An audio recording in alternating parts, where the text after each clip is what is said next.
Okay, I got the red smoke. Gun runs north to south, west of the smoke, west of the smoke. Okay, copy. West of the smoke. I'm looking at danger close now. Come on with it, baby. Give it to me. I need it. You're cleared hot. Copy, cleared hot. Okay, I was thinking about this, noodling on this. How do we have a conversation around this topic and not come off as we're wearing three-piece tinfoil tuxedos? Because I think all of us, well, I know Nick and I, and maybe even yourself, Ryan, said the same thing on the text thread. I don't actually give a fuck about Epstein at all. No.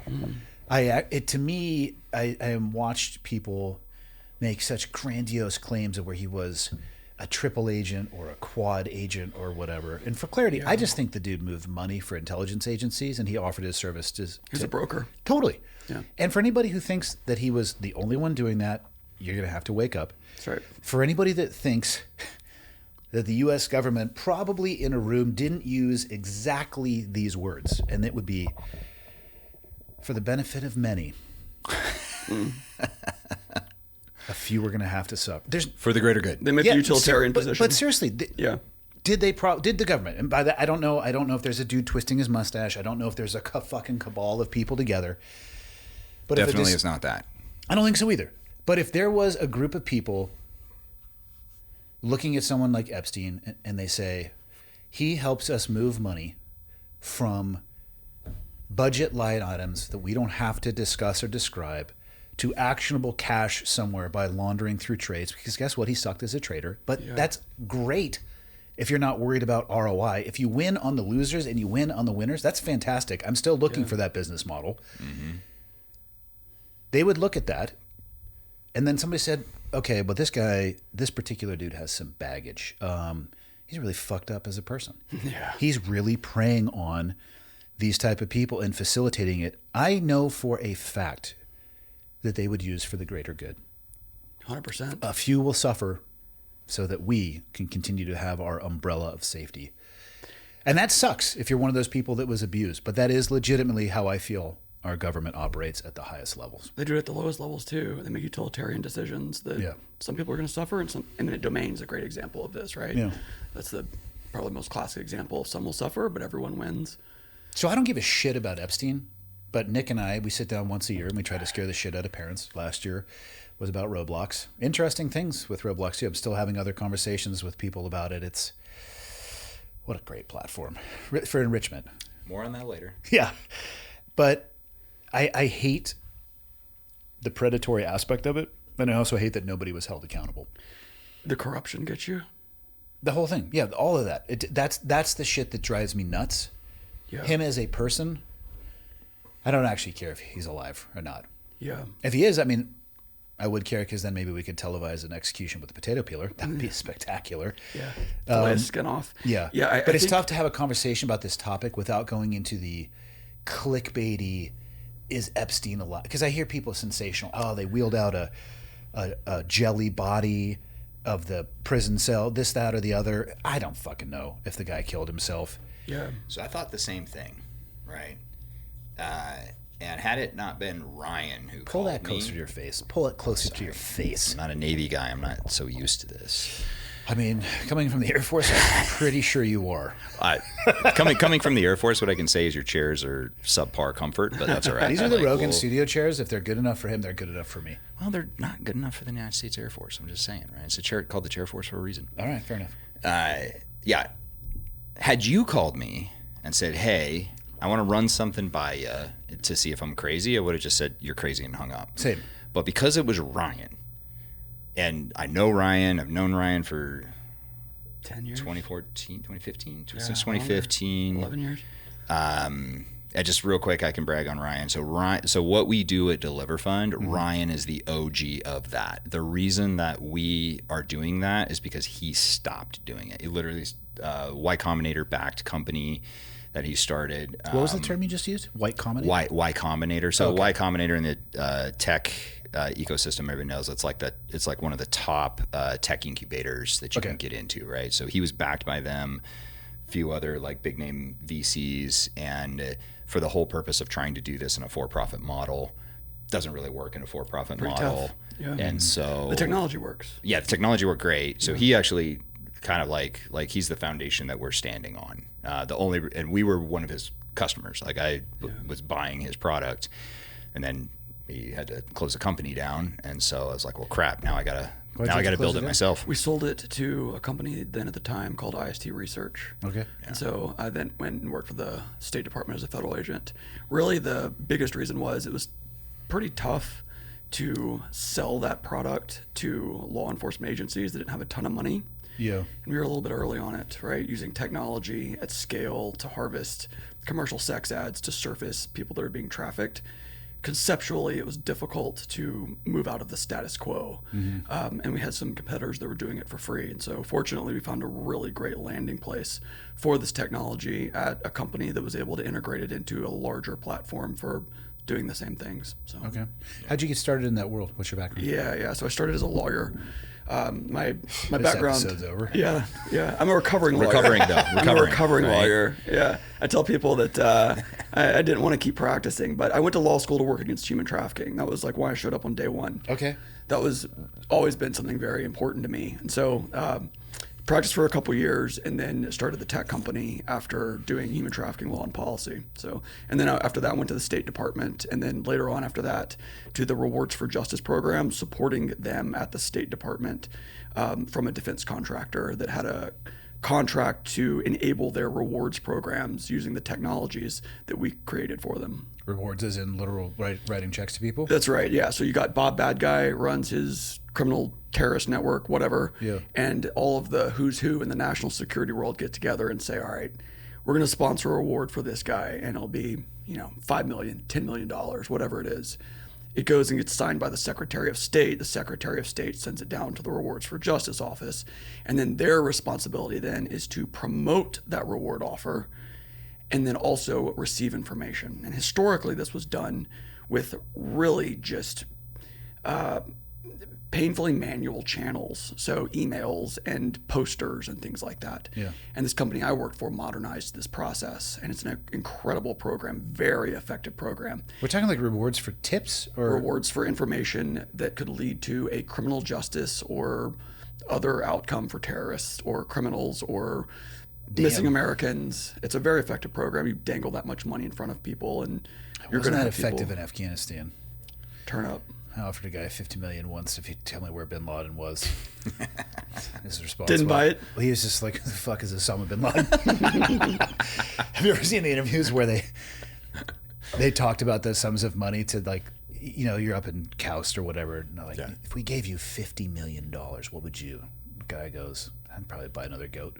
Yeah, like no concept. He had a all. goat. He'd be like, Yeah. I'd do another goat.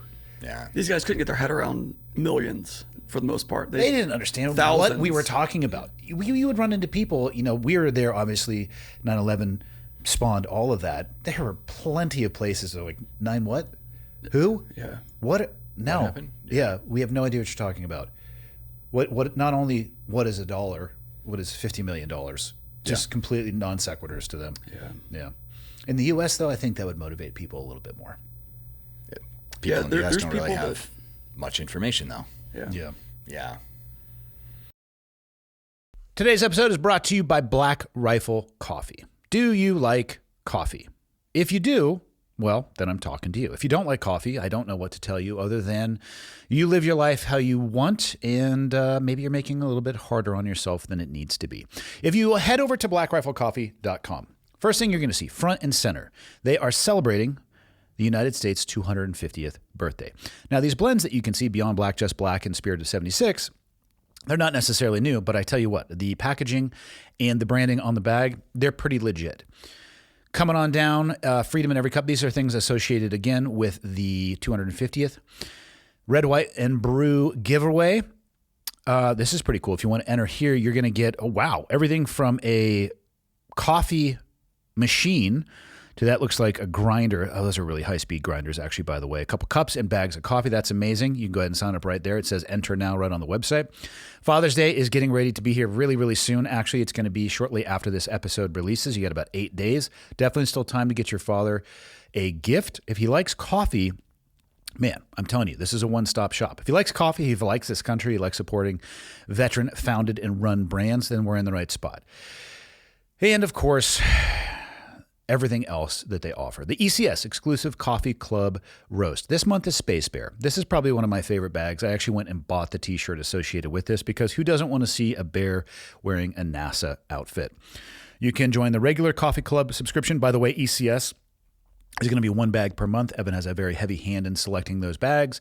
You can shop normal stuff, coffees, merch, mugs, stickers, all of those things. Over $2 million have been provided in donations to veteran organizations and initiatives. And you can sign up for an SMS list, an email list, whatever it may be. So, blackriflecoffee.com. Celebrating, join them, us, we, in celebrating our 250th birthday as a country with a commemorative bag and swag. Back to the show. I have some information on some people. You may be eligible for a reward. Yeah. Let me see the cases you guys are working on. I might be able to fabricate some stuff. Yeah. Message in. Yeah. So you went from lawyer. Did you get? You became a sworn federal agent? I did, yeah, for the State Department. Did you have to go to FLETC? I did, yeah. Good old flea tech down in Georgia. Yeah. Yeah, I went down there. First 2 years I did human trafficking investigations as well as hackers. And then I was on MSD, so it's their tactical crisis response team. So it's a gnarly world. I didn't know. I think the very first time I sat down and I talked with Nick, I think like most people, I almost unilaterally equated human trafficking with sex crimes of some type. And then we were talking about, where I grew up in Santa Cruz, just south of Santa Cruz, Castroville, or like the artichoke capital of the world, and all these huge agricultural green belts. He's talking about the brokers in between the people who own the farms who were stuffing 30 people into an apartment, or hotel workers, or I just, it's a disconnect. You latch onto, I guess, in your mind, the sexual aspect of it, and you don't realize there's a lot of trafficking in a lot of different ways that goes on directly in front of your face at all times. Yeah. Mm-hmm. It's a tough world. How was it litigating those type of cases? I wasn't a prosecutor. I did policy work. So that sounds like the opposite of exciting. Yeah, it was. The cool part was, man, it was taking a idea, turning it into a law, and then later on down the road, like someone sending me a news article, and they're like, "Hey, man, someone just got prosecuted under that law that you wrote a year ago," right? Yeah. It wasn't super exciting day to day. Those moments were good moments, but I knew I wanted to get into doing something that was more investigative and dig into that. So this has been a big part of my career since I was in my early 20s, and then the whole Epstein thing came around, and it caught our attention. So for clarity, let's just hit it right on the nose. You think Epstein is still alive? I think the evidence shows from the files themselves that he left that cell alive. Yeah. Just say it. Yeah. I think he's alive. Yeah. The evidence shows that he left the cell alive, and then unless something's happened to him between then and now, yeah. Let's get into it. When did you start paying attention to him? I hadn't heard his name until it hit pretty mainstream news. When was that? Honestly, it would be tough to put a finger on. I would bet, because of the voracious nature of the documentaries I watched during COVID, somewhere between 2020 to 2022, because I had a little bit of time. I believe I surfed to the end of the internet, as most people did. You found it. Yes. Yeah, all the way to the bottom. And wham, there's the wall. In between there was a lot of documentaries. So I started stumbling across, the documentary about him in Florida and kind of getting rolled up, and then which leads to another documentary. And then as that issue, I would say the star was on the rise for all the wrong reasons. Obviously, other documentaries beget other ones. I would say early 2020s. Yeah, I think which is long after his initial, getting rolled up in Florida and all that stuff. Mm-hmm. Yeah, a lot of people, I think that's when he came on the radar. You're sitting at home in COVID and you got nothing else going on. Literally, like how big is the internet? Yeah. Here's 2 years to go get the answer to that. Yeah. Yeah. Okay. When did he hit your radar? People talked about the flight logs going to his island before he got rolled up in 2019. Or people talked about Clinton's on his flight logs. What is this place? What is this island? So I always had a little bit of curiosity about this. Was there ever anything actually in those flight logs? Because here's the thing. I also think as a country, we're at a place now where regardless of what the government does, no one's going to believe them. Yeah. If they were to say, here is everything we have, right after that, a large group of people are going to say, yeah, but where's the rest of it? You're lying. Liars. Yeah. And they could claim national security, and people aren't going to be satisfied with that. They could claim they released it all. People aren't going to be satisfied with that. So I don't even know if we're at a place where we're going to get resolution on this anyway. But I had heard that flight logs had been released, or that was one of the publicly available things. I think they started finding those because in Florida he got popped in 2009, right? 2007, I think. Okay. So I had 2009, heard 2007, yeah. I think they had started getting flight logs around that time. And I mean, that's a horrible optic for the Clintons to be on a plane, or for Gates, the Microsoft dude, to be on the plane. Does that necessarily equate to being involved in the things that he was involved with? Right. No. It's bad optic, though. I mean, we can at least go that far. Yeah, it's super speculative at that point, right? Yeah. You look at that and you're like, flight log doesn't mean much. All between the three of us, I guarantee you, if you go out a couple degrees of Kevin Bacon from our social circles, we each know somebody or have spent time with somebody where they're probably pretty fucked up. Yeah. Statistically, that's 9% of American males. Yeah. So 9 of the 100. And I'm just saying, like, or maybe it's just a crazy dude, you know, Sure. or somebody that we know or used to work with that went off the rails, and we would have to, in some way, shape, or form, explain how we know them. Why is their phone number in your phone? Like, listen, I knew this guy 20 years ago when he wasn't crazy. Well, they have which is different than being on flight logs to what is now become known as Pedophile Island. I'm just saying it's tough. Knowing somebody doesn't necessarily directly equate to knowing what they were into or their illicit behavior, but it is something you need to be able to explain. For sure. Yeah, for sure. And just having a flight log doesn't actually mean that they were being pedophiles on the island, right? Yeah, it means they were on a flight, is what it means. But it was a source of curiosity, I think, for a lot of people. What's going on down there, right? And Powerful list of names. Yeah. The line here for me on that kind of stuff is 2009. He becomes convicted of. Be very careful. Well, actually, no, I don't have to. Michael, can you pull up his conviction? I don't have to worry about him suing me. Yes. He becomes convicted. Me, I don't know if you heard what Ryan just said. Oh, this might be a way to get him out. Okay, let's put this honeypot there. Yeah. So He'll come he's for not you. he's not convicted. We'll pull it up exactly for what he was. He doesn't get for. convicted of child trafficking, but his charges are child trafficking related charges, right? Okay. And so, like 2008, we were all wrong. Yeah. Soliciting a prostitute, procuring a person under the age of 18 for prostitution. Right. So that procuring, so that is not called trafficking under the law, but the federal law would call that trafficking. So but this the is a game Florida of law, vernacular, yes, essentially. Okay. right. So that's trafficking. And there were major changes, both federally and at many states after this. Yeah. Because there aren't minor prostitutes. Prostitution is Yeah, a that makes choice. 100%. That's not a thing. Yeah. You can't be Yeah. a minor prostitute, right? And so that's effectively an admission of, okay, he was a trafficker. Child trafficking. Procuring a person under the age of 18 for Also, prostitution. again, and I get my basis for this off of the documentaries that I watched. I feel like he got a lot of a lighter sentence than if either of us. You think? I do think. Indeed, I do think, Nick, that he got, if it was one of the three of us, and I'll throw Michael in there too, even though Michael's a sweet, sweet young man, 23 years old, he's innocent. And I think we would have gotten a much more substantial sentence and probably wouldn't have been able to go and just leave the jail during the daytime. To work every day. Yeah. Yeah. So, and again, that's real weird. That's a tough one to explain. Does that tie back into maybe he needed to go move some money for intelligence agencies? He had work to go do. Yeah. Yeah. Well, there's plenty of state prosecutors who have talked about that they got visits from men in suits saying, hey, this is going to go away quickly and quietly. Listen, man, you're here because you represent to this day the CIA, obviously. Clearly. Yes. Everything you say, they ask me all the time what I think. You're a spokesman for the agency. Yes. No, you know how the agency works. Did you ever see bags of $100 bills and big bags at that? Or aircraft landing in the Exactly. middle of nowhere with pallets on them full of cash. Yeah, I mean, If you it's like wanted to bribes are shut real, down obviously. the intelligence community, take away their money. They can't do anything without money. Unless there's, I mean, my favorite example would be Harrison Ford paying for a helicopter with a company check in Clear and Present Danger. However, as much as I want that to be a documentary, I'm pretty sure the agency doesn't roll around with a fucking CIA checkbook. Even though I would take one because Doesn't say CIA on it. or it's cash, right? So money, my point is this, and I was saying this when I had Kiriako on, it's a uniquely U.S. perspective to think that the CIA has got their cape and shield on, because to the rest of the world, they're gangsters. They're doing illegal shit.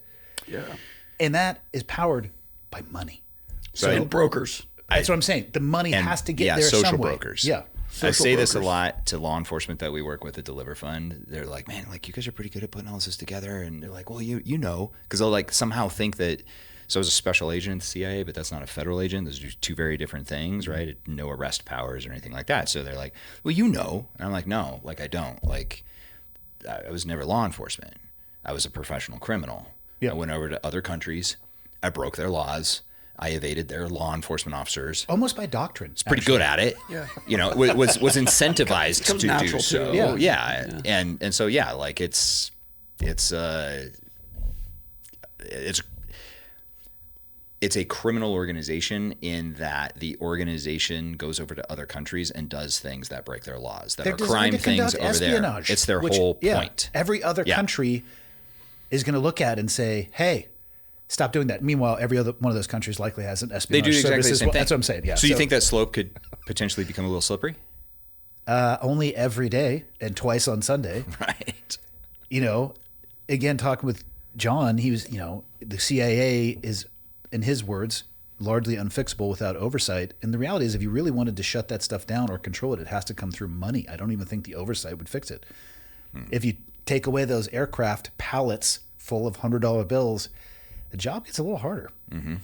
But somebody has to make sure that those hundies get there. And personally, that to me is the simplest explanation for who Epstein was and why he was allowed to do what he did. Yeah, he's got associates all over the files that are people who would want that money and want that money moved. Right. And it makes sense why he would approach other intelligence agencies. Like, listen, do you guys need money moved? This is what I do. I don't know what I take 10%. And they're like, fucking whatever.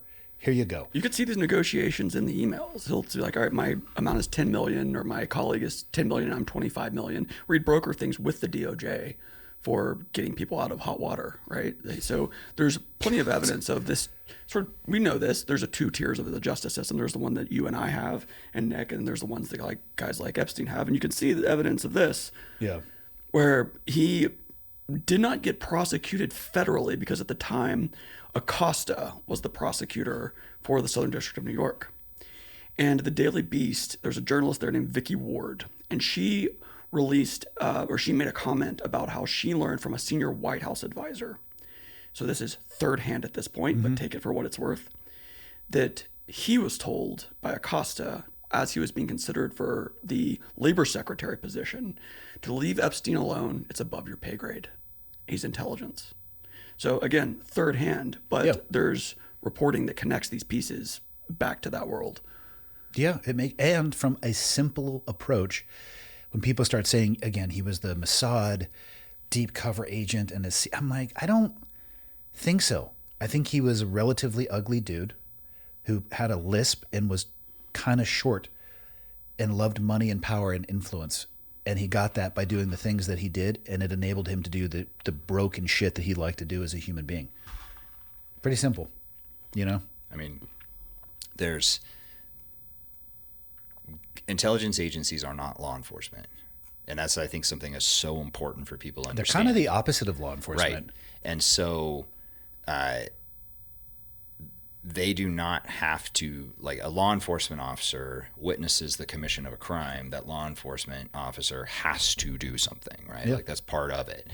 For the intelligence agencies, like they witness the commission of a crime, they're no different than anybody else. They can choose to or not to do something, right? Or and let's so, add to that, they could choose to put that in the old Rolodex And for use leverage it. later Right. on, maybe to either bring somebody closer or push them farther away. Or Like, you're moving all oh, of this stuff. Yeah. Hey, we have this other stuff. Can you move that? And one of the things people just have to understand is you don't find out what's going on in hell by talking to angels. You got to go talk to the demons, right? And so there's, what happens when you have people who are constantly immersed in that environment for decades, trained manipulators, right? I'm lucky in that being a operator, whatever that means, being a gun guy at the agency. Like that wasn't the skill set that I was selected for and that I was hired for, right? But you watched, one of the things that was really interesting about headquarters when I finally got assigned there was you would watch intelligence case officers literally running their own little intelligence operations against their fellow case officers inside the building, right? Because when you're in an environment where everybody gets paid the same, right? GS pay scale, everyone's just getting paid the same. The only way that you're going to get paid is to get promoted. And what is power inside that building? Knowledge, information, right? And so people aren't sharing information because that's the currency, right? So especially if you're battling for budget and relevancy. I just look back to the pre-9/11 military. Oh yeah. We wouldn't tell the people in the neighboring building who wore the same uniforms as us, if they would be like, go fuck yourself. Because I had to prepare for the Big Mish. Maybe a non-permissive shipboarding in the Middle East, you never know. Big Mish might come up. Yeah. But what was I really doing? One, just passing on generational trauma because I had no understanding actually of what was going on at the time. And I had watched the senior people do the same thing. So I was just now you're going to do it. I was repeating behavior without real understanding of what was behind it. But everybody just wanted to be the person that they called if something kicked off. And so you're battling, you fight your friends because there's no enemies at the moment. And you want the budget, you want the relevance, you want the phone call if something happens. It was amazing. And then we had to all work together post 9/11. That was a real shit show until we figured that out. Right. But we did. but there was the incentives were properly aligned, right? Finally, yes. So, but in the intelligence community, question I would level is it possible to align the incentives when the currency is special knowledge? I have special knowledge, you don't. Therefore, I am more important than you. So, like, what is that even possible to fix? I don't know if it's possible to align them all. So, I mean, JSOC operator allegedly doing work with the agency, probably on a relatively regular basis. Just every night. So how many times was it JSOC operators asking questions and some CIA analyst or CIA case officer, somebody in that chain of command is like, well, we can't really tell you that, but we can tell you this part. So why can't we tell you that, right? Well, this guy, we need you to go get this guy. Right? Do it to us all the time. And we're like, we work there. Yeah. Right? We're wearing their blue badge. And they're like, well, we need you to go do a thing. I'm like, okay, like, who is this guy? Like, is this guy a guy who makes bombs, or is this an accountant? Like, it's kind of important to know on the action end, right? Yeah. And, well, we can't really tell you what he does and what he does for us, right? So you want to give me no information about the person that you're telling me to go get, but so, like, I'm going to treat this person as if they are the most dangerous person on the planet, and unless they might be an accountant. Unless you tell me otherwise. So if you don't tell me otherwise, I promise you I'm going to hurt your relationship with them. I promise you that is going to happen. Oh, okay. Well, I guess we'll tell you. But that whole thing, like, it's not like I have a TSSCI with a full scope poly just like they do. Yeah. So why is it that you won't tell me something as simple as what this guy does for a living? Special knowledge. Knowledge is the currency. Even at the operator level, we all had TSSCIs minus the full scope polys. But yeah, it was always means and methods, or sources or this. Yeah, we can't really tell you. Yeah. With knowledge comes leverage. In the right circles, for sure. Mm-hmm. Yeah. Some knowledge is completely useless in areas, but yeah. Most of mine. Yeah. In the right circles. All right, Ryan, lay out your case. All right. Let's start with it. So, we believe he's alive. And Let's not use the term "we."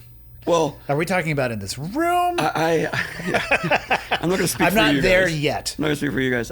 So my co-founder is a guy named Alex. He's great. He former a military guy, also about to be a lawyer. We pieced this together after looking at the files, and really did a deep dive into this. Initially, out of curiosity, it's the first time we've been able to peek behind the curtain. Which files are you referencing? The Epstein files. Okay. What has been just publicly released? What's been released by the DOJ. How much of them do you think we actually have? Oh, man. Not enough. Yeah. Yeah, a fraction. Because Blanche has come out and said, that's it. Party's over. Pool's closed. No more. You're not getting anything else. So we have clearly a cover-up, right? Yeah. The actions of Bondi, Patel, Trump, Blanche. We all know this. There's a cover-up here, right?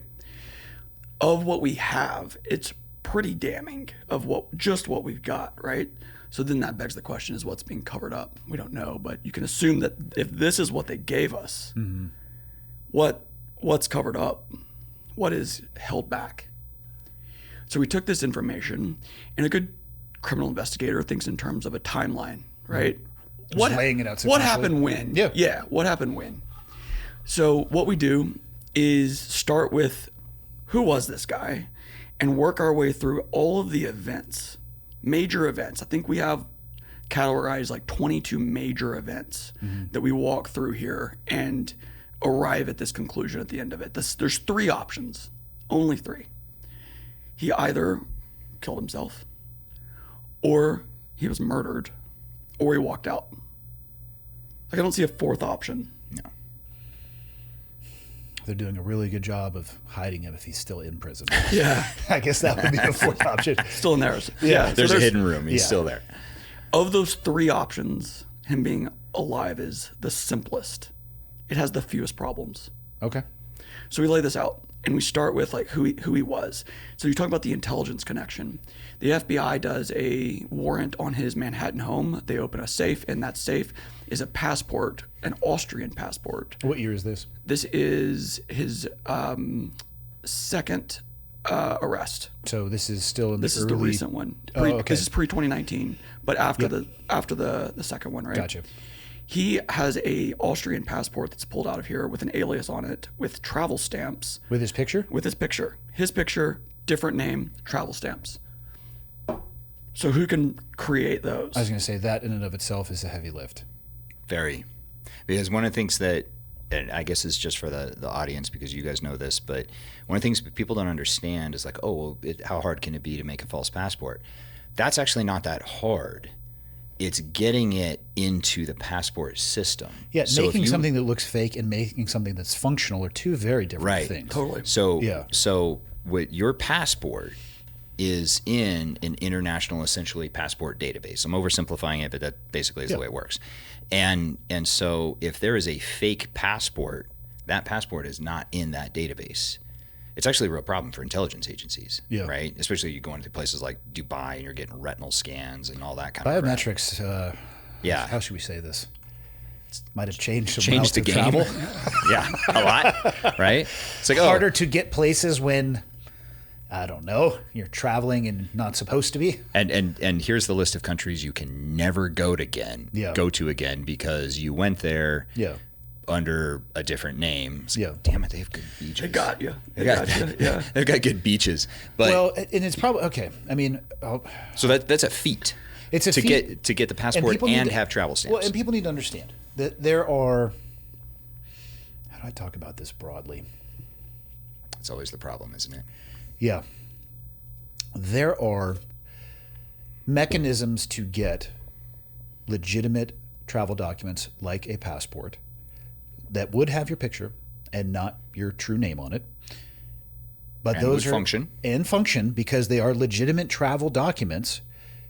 In my experience, those are always associated with government programs or entities explicitly for the purpose that you are serving with that entity. So it is possible to do. And it is taken back when you are done, allegedly. And there is also a very robust and thorough handover. If you were to go allegedly to a staging place to depart where you leave one identity behind and assume another one. Because what you don't want to do is get caught with a driver's license that maybe says Bob and a passport that says Frank. Yes. So it's controlled. And like you said, and most of the time, allegedly, when you come back into the country, there's an also reverse process to ensure that there isn't overlap because those documents are fucking real. It didn't appear to be a fraudulent passport, which is what we dealt with the State Department. Yeah. There's fraudulent passports, which someone creates at home on their printer or whatever, right? I don't know if they work so well when they scan, though, or the RFID chip or the other. That's what I'm saying. There's something that can look fake And then there are legitimate documents. In my experience, They're not fake documents. Correct. And those are almost always associated with, if not exclusively associated with, intelligence agencies or government entities. Right. So somehow he gets this passport. It's discovered in his safe, which is this first clue to really understand who he is. Right. We know all of the big things about who he was, his associates, and he was this alleged billionaire, and he had the island. But then he has these connections that are mysterious. How do you get a document that you can travel on with entry and exit stamps demonstrating that's actually been done? Consular offices can create these, but so can intelligence services. And so it's the first piece of evidence that came out in the files that was really mystifying, right? What is he? Who was he? Was he created? Was he manufactured? Was he made for a specific purpose? We start with that. We lead with that piece of evidence. And we start by saying that each piece of evidence by themselves isn't going to be necessarily a smoking gun. You weigh them differently as you do with evidence, right? Mm-hmm. Some of them mean more, some of them mean less. You can give a prosaic explanation for most of this stuff, right? Where you could dismiss it as he had this novelty passport that, he bought. It was just like this fun trinket that he had like at a party. That's a pretty interesting novelty item. People make this argument though. Sure. You can make the argument. It might a novelty pair of sunglasses would probably be a little bit tortoiseshell, perhaps, or some type of illicit frame would be a little bit more, scrimshaw or something like that would be, a legit travel document. That's a different level, man. It is. It's a different level, and they fall flat on their face. And this is what I'm getting at with these three options. You have to start stacking up in each column for either he killed himself or he was murdered or he left alive. Mm-hmm. Which one has the fewest problems? And it starts with who he was. We line up front. This guy was someone special beyond just having money. He had access to something that we don't have access to. Most people don't, right? Unless you're I don't care how much money you have, trying to run essentially your own private intelligence operation at a nation state intelligence level, that ain't gonna happen. Right. Do you think that's what he was trying to do? I don't know. But even if that was, someone said that's the argument, it's like, oh no, he was essentially private intelligence. All right, well, we have lots of experience with private intelligence, and that ain't it. Yeah. So I don't know. Until I'm not so sure the official folks get involved. Yeah, I'm not so sure he had the intelligence, and I mean IQ, to be in the business. That's a different argument. Yeah. That's Which a different goes argument. To this discussion of who he was. He didn't seem that bright. I think he was a useful idiot for intelligence agencies to launder money. I truly think that's the simplest solution. Yeah, he didn't come across as particularly intelligent. Like, you read the emails, he can't put punctuation together. He can't write a full sentence. And you wonder how this guy elevated from a school teacher without a degree in the Dalton school, one of the most prestigious schools in the nation, and then gets lifted into Bear Stearns. This guy. Which questions how he got that job in the first place. But all of that stuff is still can be argued around, right? But you're setting the stage. So there's all the irregularities that happen in the correctional facility that he's in that we can go into. I don't know how much you want to go into those. But Fire away, man. We have terabytes. All right, yeah. I think. I don't know. Michael, keep track of it. He's watching the red lights. And Nick has put together some really interesting stuff on this. But what we know is when he was in that facility. First time or second time? Florida, second time. So okay. This is post Florida. This is MCC. The MCC, the Metropolitan Correctional Center. So he's in this facility and he gets really some special treatment. So he has this alleged suicide attempt. He has a roommate, and this roommate is moved away from him. He's in this special housing unit, which violates protocol. So there's this big IG investigation afterwards. So the Office of Inspector General looks at what happened in this facility. And the first departure from what normal protocol requires is the removal of the roommate. So now he's left alone in this cell by himself, no roommate, despite a call to give him a roommate. The roommate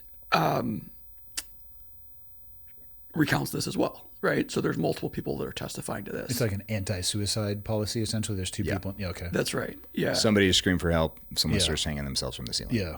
Okay. Yeah. So Epstein is in the special housing unit. He has suicide watch protocols removed because he allegedly tries to commit suicide, and then his enhanced monitoring is removed. Then his roommate is taken away, so he's left by himself. And that brings us up to the night of his death. This is where these anomalies compound in a bizarre way, where if you have any one piece of this, you can chalk it up to government incompetence. You can chalk it up to like, this is just a camera failing in the government, man. They get these cameras from the cheapest bidder, right? Like, these are not going to work half the time anyway, right? That actually is a factually true statement in experience. Yeah, stuff breaks all the time. No, the lowest bidder is 100% factually true in my experience. Acceptable substitute is what they call it. Yeah. Right. Like, I want this camera. They're like, substitute. No, you can't have the nice ones. You get black and white. Yeah. So the cameras, here we know about the cameras. They go down, and then after they go down at midnight, there's a missing minute of footage that's not in there. This is released in this transparency effort where they try to say, here's all your camera footage. Yeah, I remember somebody caught it. Nothing's going on. Not only did somebody catch this, but wasn't some metadata left behind from the editing software that they used, like Adobe or DaVinci Resolve or something? Yeah, Adobe Premiere. Yeah. There's metadata showing this was edited. Yeah. So there's sloppiness all throughout this, where there's just incompetence and sloppiness at all parts of this cover up, where you don't want to be this like person that jumps to conspiracies, where they're entertaining is the seductive part of them. Yep. People want to believe them. But if the evidence takes you into one, you got to reckon with it, right? And so there's this incompetence that appears at many places in this, one of which is Adobe Premiere Pro used to edit this footage. Not all of it's released. There's a missing minute. Yeah. So from the jump, we know there's something really weird going on with the footage. The guards fall asleep. They have responsibility of providing 30-minute intervals of checking on the cell, and they don't, and they get a deferred prosecution agreement where they lie about this, and then instead of being prosecuted, they get to just walk away clean. Is that more what or a less. deferred prosecution agreement means? Yeah. So they don't have any real consequence for lying about this. So all of these anomalies by themselves, you could look at, these guards are going to fall asleep. It's the middle of the night. They are going to shop on the internet. They're not going to check on these cells. It's a federal employee. Like, how much do they really care about this? Yeah. And then it gets into a mathematical question, which whereas Nic has done some really cool stuff to look at, all right, fine. Each one of these things by themselves, we can write off and give some kind of explanation for.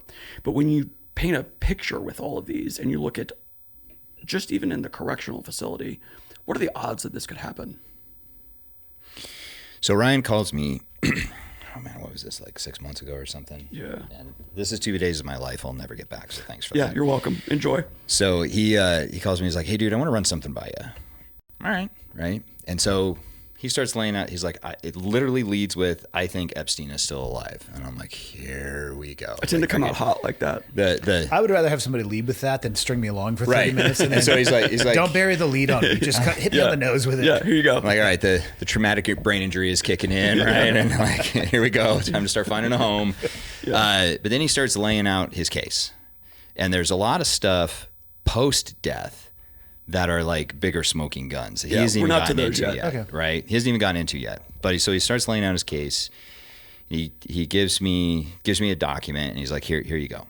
And so I was like, all right. So the very first thing that I don't know when I learned to start doing this, but I think people's opinions suck, just generally. Everybody has an emotional tie to the reason that they believe the thing that they believe, and Yeah, it's human nature. yeah, right. And so so how do you control for that?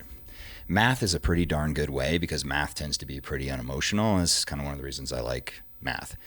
So I was like, all right, let's just see what a quick look of the statistical probability of just the container of the problems at the MCC. Mm-hmm.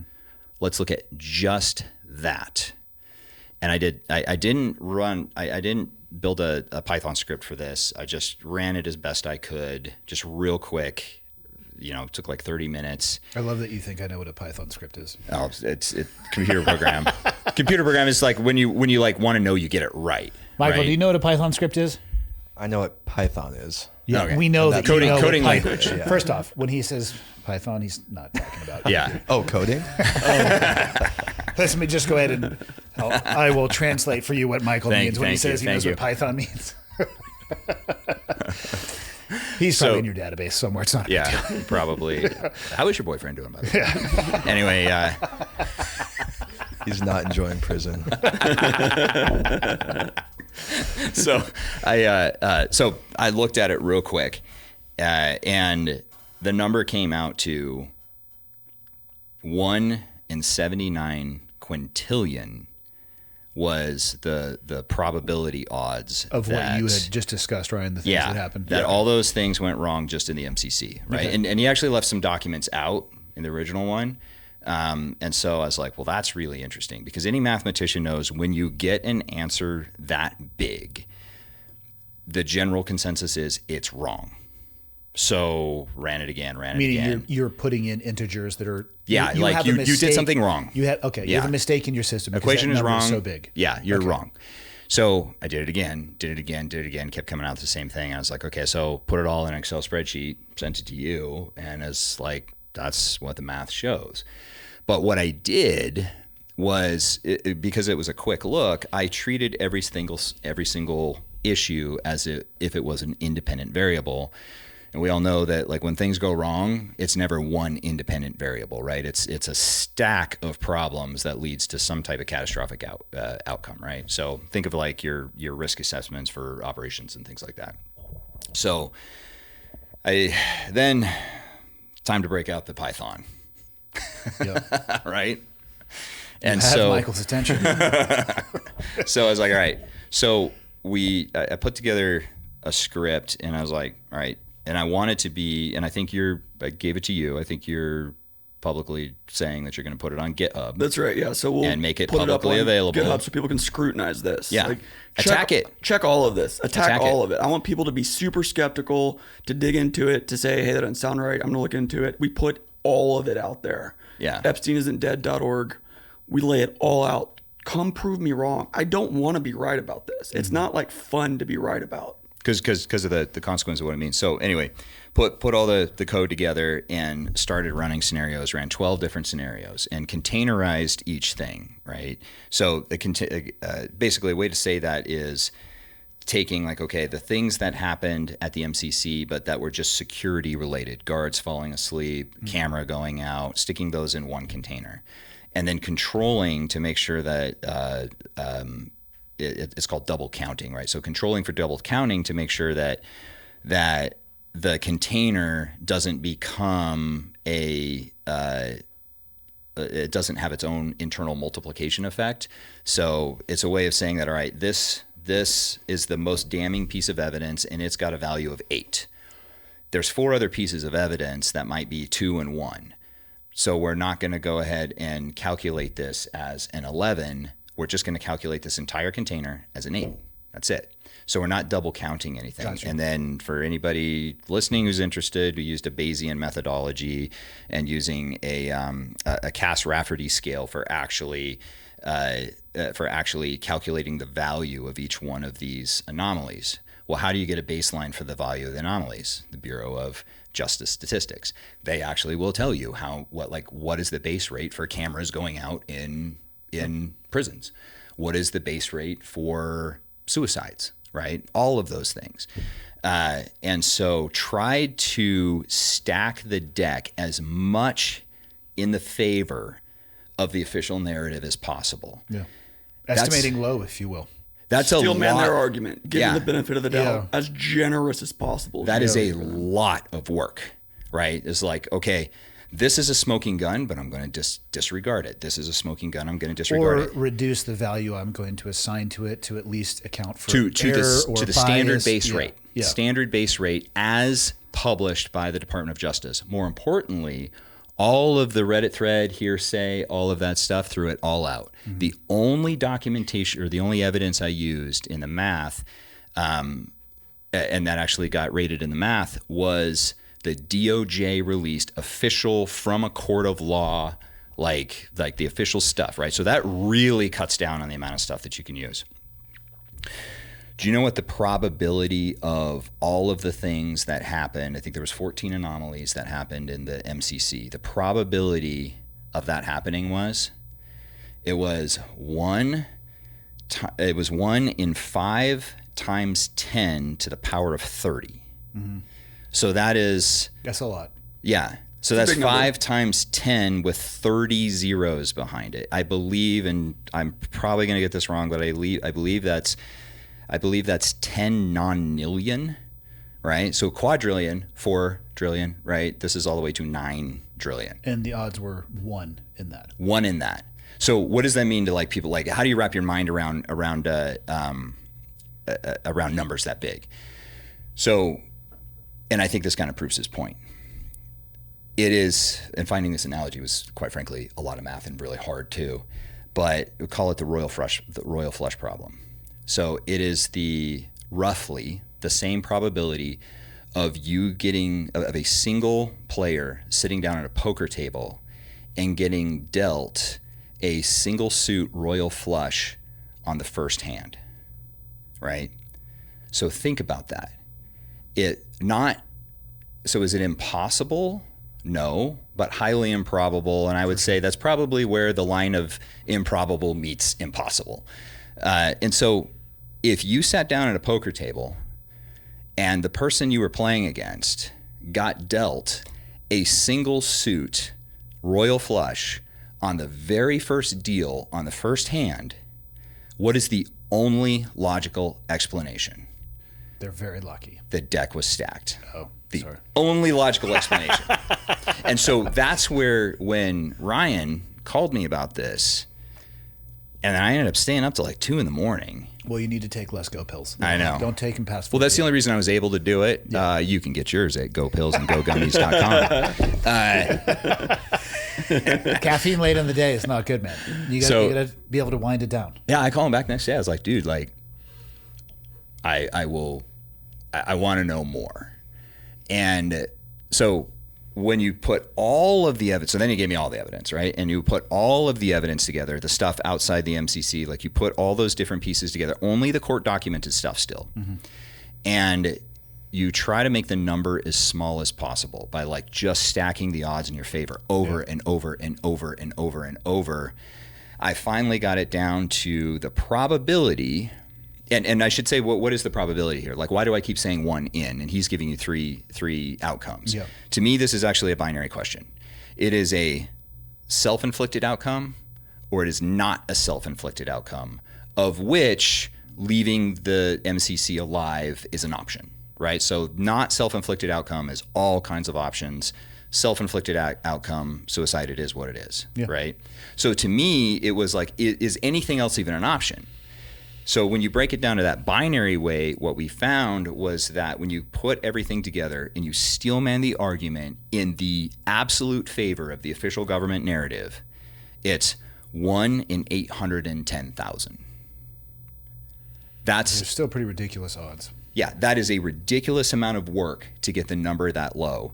And if you run models, and again, mathematicians and computer scientists and data scientists, the Python will be open on GitHub, like run with it. If you start taking out the most damning pieces of evidence, like you just exclude it altogether, the lowest I could get to was 1 in 23,000. So like no matter what you do on this mathematically, it is highly improbable, and I would go so far as to say illogical. The official narrative, the self-inflicted outcome, is not just improbable, but it's actually illogical. And that's the problem here, is because we know how arrogant people are in the highest levels of our government. And I don't think this is like everybody in the government, a big grand cabal and any of that kind of stuff. And that's the mistake people make. You say the government, and they forget that there's hundreds of thousands, if not millions of people. Yeah. And it actually doesn't take but a fraction of those people. This could be done with probably 20 people. To weaponize entire sectors. Yeah. 20 of the right people, right? I mean, we watched publicly the DOJ get weaponized, right? How many people were involved in that? A couple dozen probably, right? I mean, it's not everybody at the DOJ. Yeah. And so when you start looking at it through that lens, you're like, okay, the government narrative around Epstein is just illogical.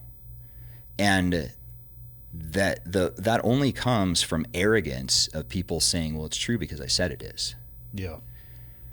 And so when you have that level of arrogance, like they're not going to backstop this narrative to that level to keep some, hobby nerd like me from running a Python script to try to look at the probabilities. Like they're not thinking that far ahead. They're just like, we're going to put this in the media. It's worked before. It's going to be fine.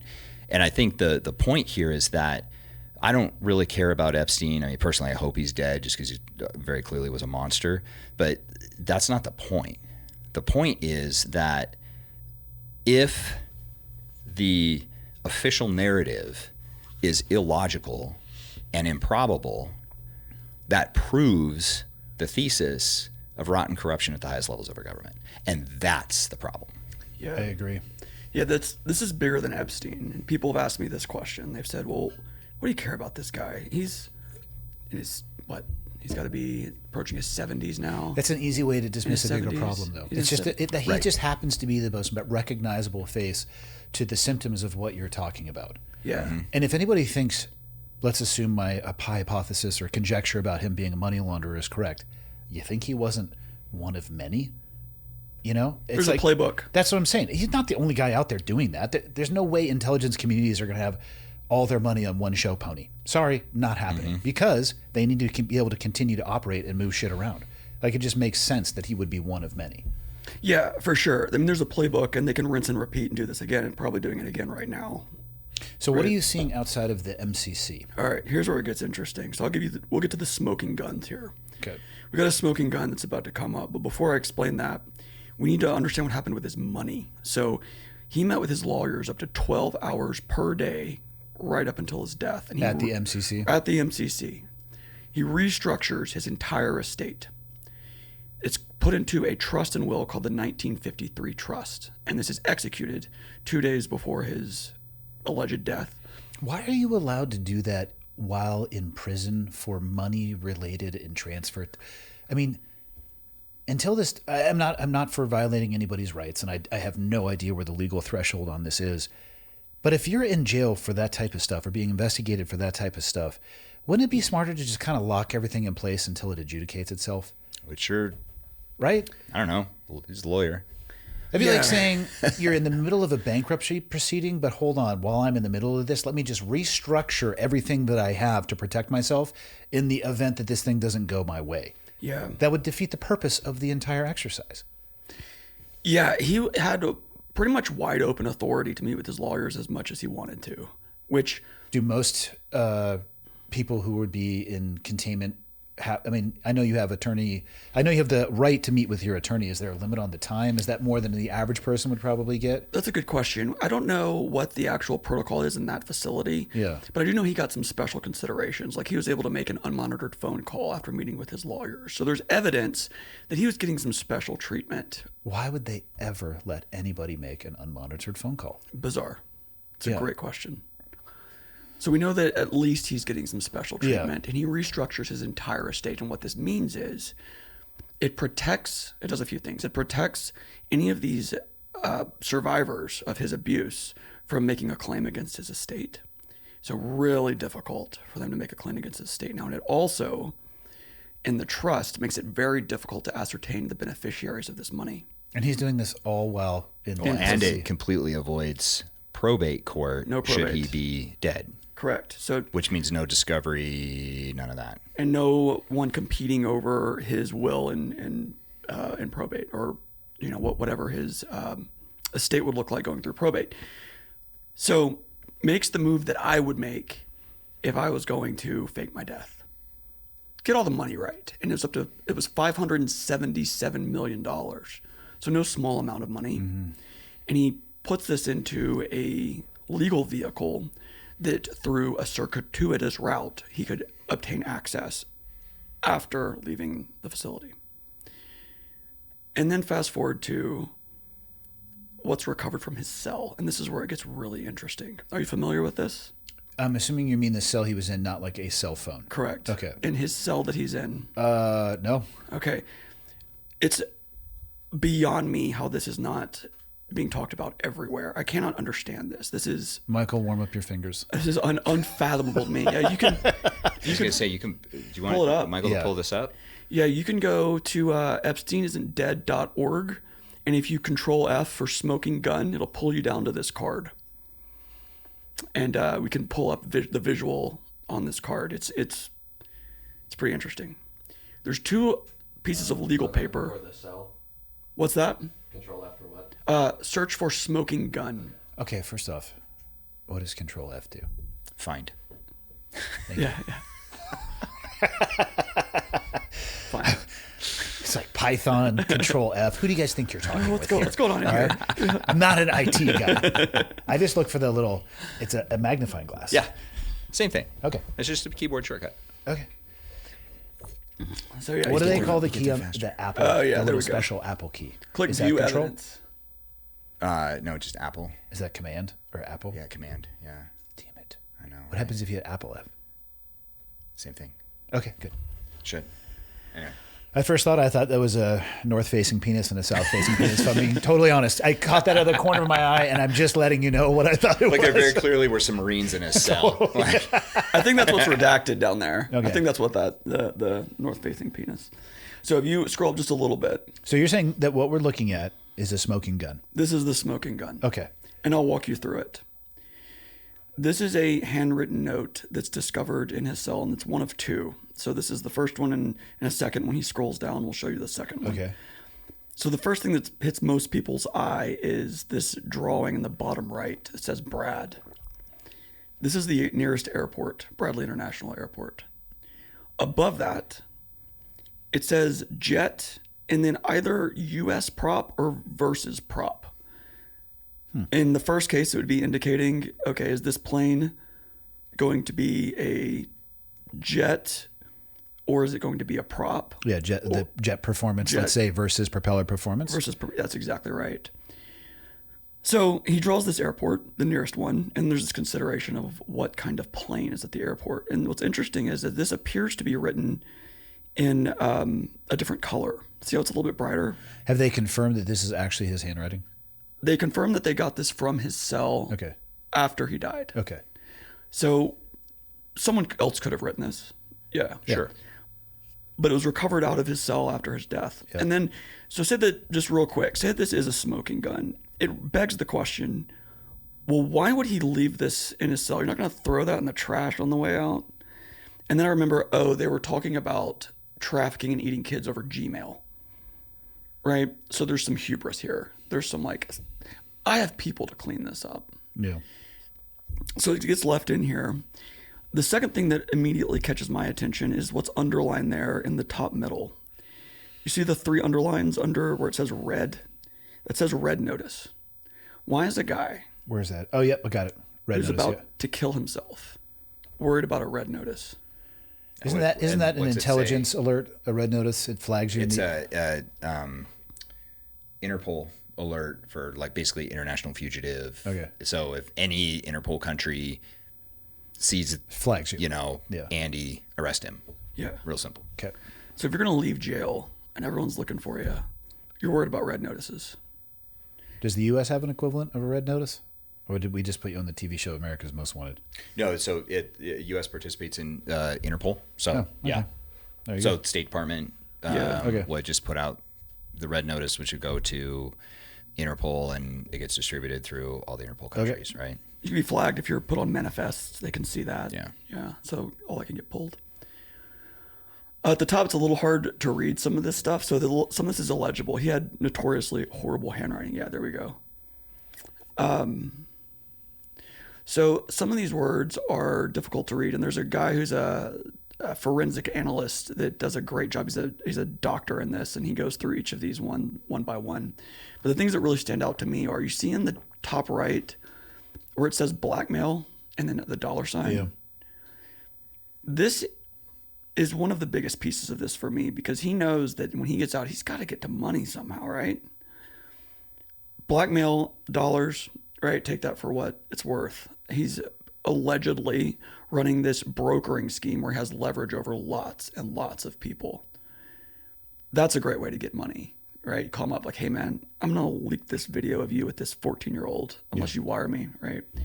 So a little bit of speculation there, but that seems to be where his headspace is. I can't read the word above that. The word beneath that says guards. Yeah. So he's thinking about money. He's thinking about guards. The word above it appears to say banking. Oh, that's right. That's the banking. So yeah, how did he get access to his money? Yeah. He's thinking about money. He's got to live somehow, right? He's got to, get people to go buy groceries. Beneath that, there's LSR. So there's some controversy over what this is, but I think the best explanation for it is last stop routes, which is an aviation term for areas on a flight path where their airports don't have stringent customs and immigration controls. If you're trying to escape, you got to go to the airports where they're not going to look too hard. And then there's some beneath that, some more illegible text that's disputed. I don't really have a strong guess for what those are, but his penmanship really sucks. dude, he's terrible. It's bad. It's really bad. But beneath that, it says QSA. Yep. I don't know what Q is, but SA would be Saudi Arabia potentially. And I think that because next to it says Nigeria. So he's thinking about where am I going to go? Those are pretty safe places. Q could be Qatar. Qatar, yeah. Or it could be an online community of people that think there's a Q level clearance. Yeah, he's got to go get permission from that guy. Yeah. Yeah. So here's what we know is that he has these meetings for up to 12 hours a day. He's meeting with attorneys. He comes out with a legal paper with what appears to be the mental space of someone who is considering how to get out, which airport to go to, which plane to be on, jet or prop plane. Could be jet versus U.S. property. I'm not quite sure what that is. He's concerned about what kind of plane he's going to be on, where he's going to go, how he's going to get money, how he's going to evade a red notice, which airport he's going to land at, what the guards are doing. This is not the mental space of someone who's about to kill themselves. This is someone who's intending to escape. And no one's talking about this escape plan that's written here. Yeah. And it's beyond me. It is the single most damning piece of information in the files for the existence of him post-cell life, that he left the cell alive. What are these other like pictures and drawing? Like middle of the page, far left. What is that? Yeah, what is all that crap? Or down in the bottom right, to the right of Brad or to the left of Brad. What is that? I have no idea. That to me, that appears to be a schematic of tarmac. Oh, a runway. You're talking about the one next to Brad. So yeah, so you got runway, but then Brad would be the actual airport building, and the rest of it would be probably hangars, So let's assume parking. All right, let's assume. It'd be interesting to take that and then go look at it, an overlay of Brad, and see what it looks like. Yeah, I don't know what that top left one was you asked about. It looks like a drawing of the U.S. That's The little top portion does for sure. And also maybe he was a prolific doodler as well too, right? So in the middle of thinking through this stuff, maybe that's what he did was doodle. But all right, let's assume that he was meeting with his attorneys. He was restructuring well, not that we have to assume, because we know at least that he was in fact restructuring the financial side of the house. That was executed and done while he was in, That's that done. completed. Okay, so there you go. So that's a fact that we It's can a base statement off of fact. And he was, in fact, because he has attorney-private privilege or client privilege, he knows there was no recording devices in that room. They are talking through this. Not all attorneys. Attorneys are just people as well, right? Yeah. If you offered an attorney $50 million, maybe he would help you in a plan like this. Who knows? Anybody who could rub together two brain cells would never let that man leave a room where they have attorney-client privilege with this piece of paper. Why would he take that? Unless he was writing it down once he got back to his cell to help him remember it, because he didn't have a very good memory. Yeah, but most of this stuff would have to be done by people outside of that cell. So he would have to probably remember very little. Because you think about it, if you're locked in there with limited communication, yeah, that's a good point. You are going to have actuaries on the outside doing all of this for you. You don't have to remember shit. Right. Other than the time and date that you need to be somewhere dressed as a butler, obviously, because that was going to be his escape outfit. Why would they? Why? It's a good question. I think that he is a prolific doodler. A lot of these just look like sort of mindless doodles. Michael, hold up your notebook. There's some doodles. Oh, wow. All right. He likes to draw hands. Right brains. Yeah. I like to come in between shows and complete the drawings. which he's seen and hasn't stopped drawing hands. So what does that mean? What does hilarious. it even all mean? He's down for it. He's perfecting his technique. What? And I mean, that's just what people do. And sometimes that's, people can connect the dots by detaching their brain a little bit and just let the pen go wild as they're working their way through this. But also, do we have any idea what's under that black box, that redaction? We don't. Yeah, So that redaction's interesting. That's And also why really would they interesting. release all of this and then redact a small Why is there portion of it? redaction on a handwritten, doodled note? That doesn't make sense. So a minute ago, you were talking about how the U.S. government is not homogenous. Yeah. My theory is that there's mutiny within the DOJ about this. This has to be assigned to someone to redact. All these documents do. Yeah. Hey, this is not being done by Cash. This isn't being done by Bondi. right. Yeah. There's agents that took the oath that all three of us took to protect the United States against enemies, foreign and domestic. The Constitution, right? Yeah. Defend and support. I think my theory is that there are FBI agents and DOJ lawyers who this comes across their desk and they're like, oh, I gotta put that redaction box on here. And so what I think is what we see is in here, there's either sloppiness where it's too much, millions of documents, they can't get it all. Or they're like scrolling through it and they go to make their redaction and they're like, we're gonna let this one go. See if it's going to get through. Sometimes two things can be true at once, or That's many true. can be. It could be a combination of both. Yeah. So this is particularly damning when you scroll down to the next page. So we get this evidence of intent. But wait, there's more. Wait, there's more. You scroll down, we get this weird note, and it says, God, his handwriting fucking sucks. it's terrible. Yeah. I wish he was a more considerate criminal for us, and we could just read his handwriting. God, why just little dots with an X, dude? Come on. Yeah, he's not the best. So keep scrolling for me, please. Here. This is upside down, but at the very bottom, second from the bottom, it says jail out equals 10. Yeah. Okay. He allegedly dies August 10th, 2019. This line indicates foreknowledge of that's the day that he's going to get out. And apply the plan in the first note. What do you do with that? He structures his whole estate, buttons up everything financially, has an escape plan written out, and knows which day he's going to leave. And then he allegedly dies that day. So all of this is not part of the math that I was doing. All of this is gravy on top of that. So we've already established improbability for the official narrative. And that was just with the first third. Not including this is what you're saying. Not including any of this stuff, right? That's pretty compelling.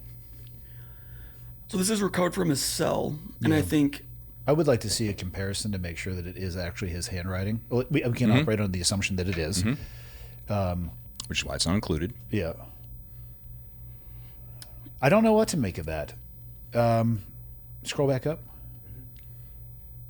And also why Yeah, on what a are the handwritten redactions note of this? like this you would have things redacted? Like that doesn't... And what is that for? Redacted kept me in a local shower stall for 1 1 hour. hour? send me Burnt food, giant bugs, something, you my head's no fun. What the fuck? Over giant bugs crawling over my hands. No fun. What? And why would you redact? Obviously, it's a name. Somebody kept me in a local shower cell. Or a locked shower. Yeah. Okay. So scroll up. Maybe he had a bad time in a shower and I hope he had a lot of bad times in showers Yeah. while he was in there. yeah. It's all the way up, Michael, just so we can see Also, the when totality. you go down a little bit, right? Don't know what that is, but that looks like it says complete dash PB Virgin Islands. Yeah, the VI, that's a good one. I forgot about that one. You also have G up there, which he uses as a short for Ghislaine. So I think this is actually referencing a computer because he has an email where he has shorthand Oh, that could say computer, actually, for sure. for a specific computer Ghislaine seems to have control of in the Virgin Islands. Go up to the plan, Michael, the very top of it, so you can see it just laid out.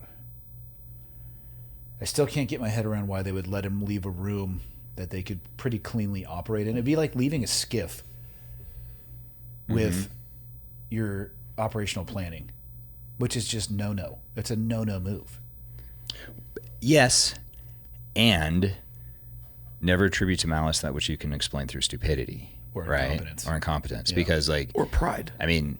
Or hubris. Hubris and arrogance. I mean, look at the... and again, this is not classified information. You can freaking pull up news articles on it, right? CIA loses an entire intelligence network because of laziness and incompetence and arrogance of case officers using the pizza parlor for the meat.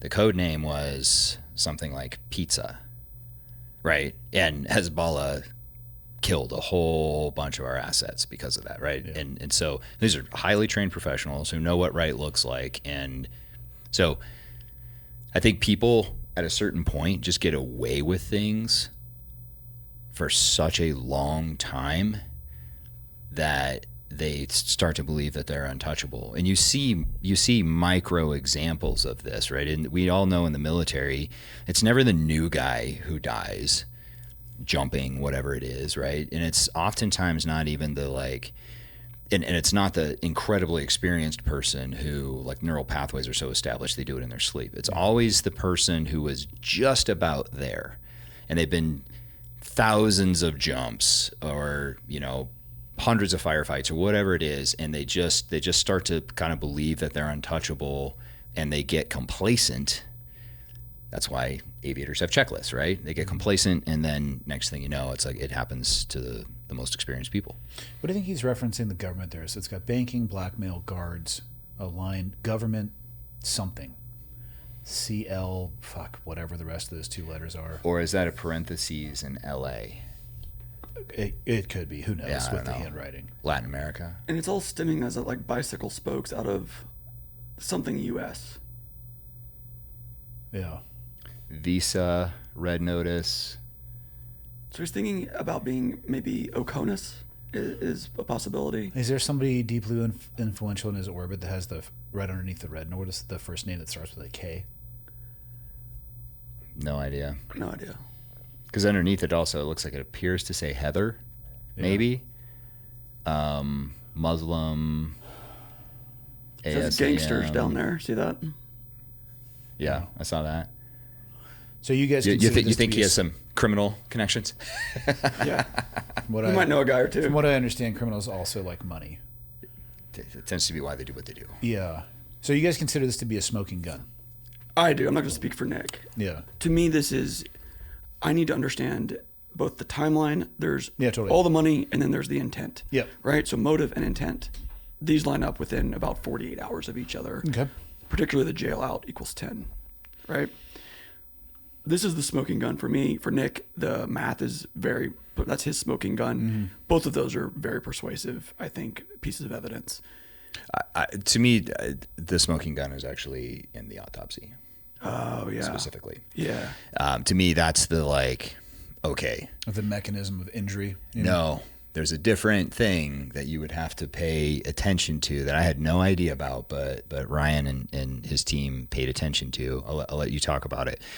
And again, I'll just go back to the smoking gun to me is just not I'm already past that. Mm-hmm. I've already made the decision. The official narrative is a lie. That's where I'm standing. So now this to me is all just, okay, now we're considering the possibilities of the unself-inflicted outcome. Yeah. Right. Homicide, left alive. It was an extraction, whatever. Right. So we're just weighing possibilities now. Right. So if you go back to the evidence cards, Michael. And actually, let me say one more thing. Go ahead. So these little boxes are redacted. Mm. They're probably not first and last names.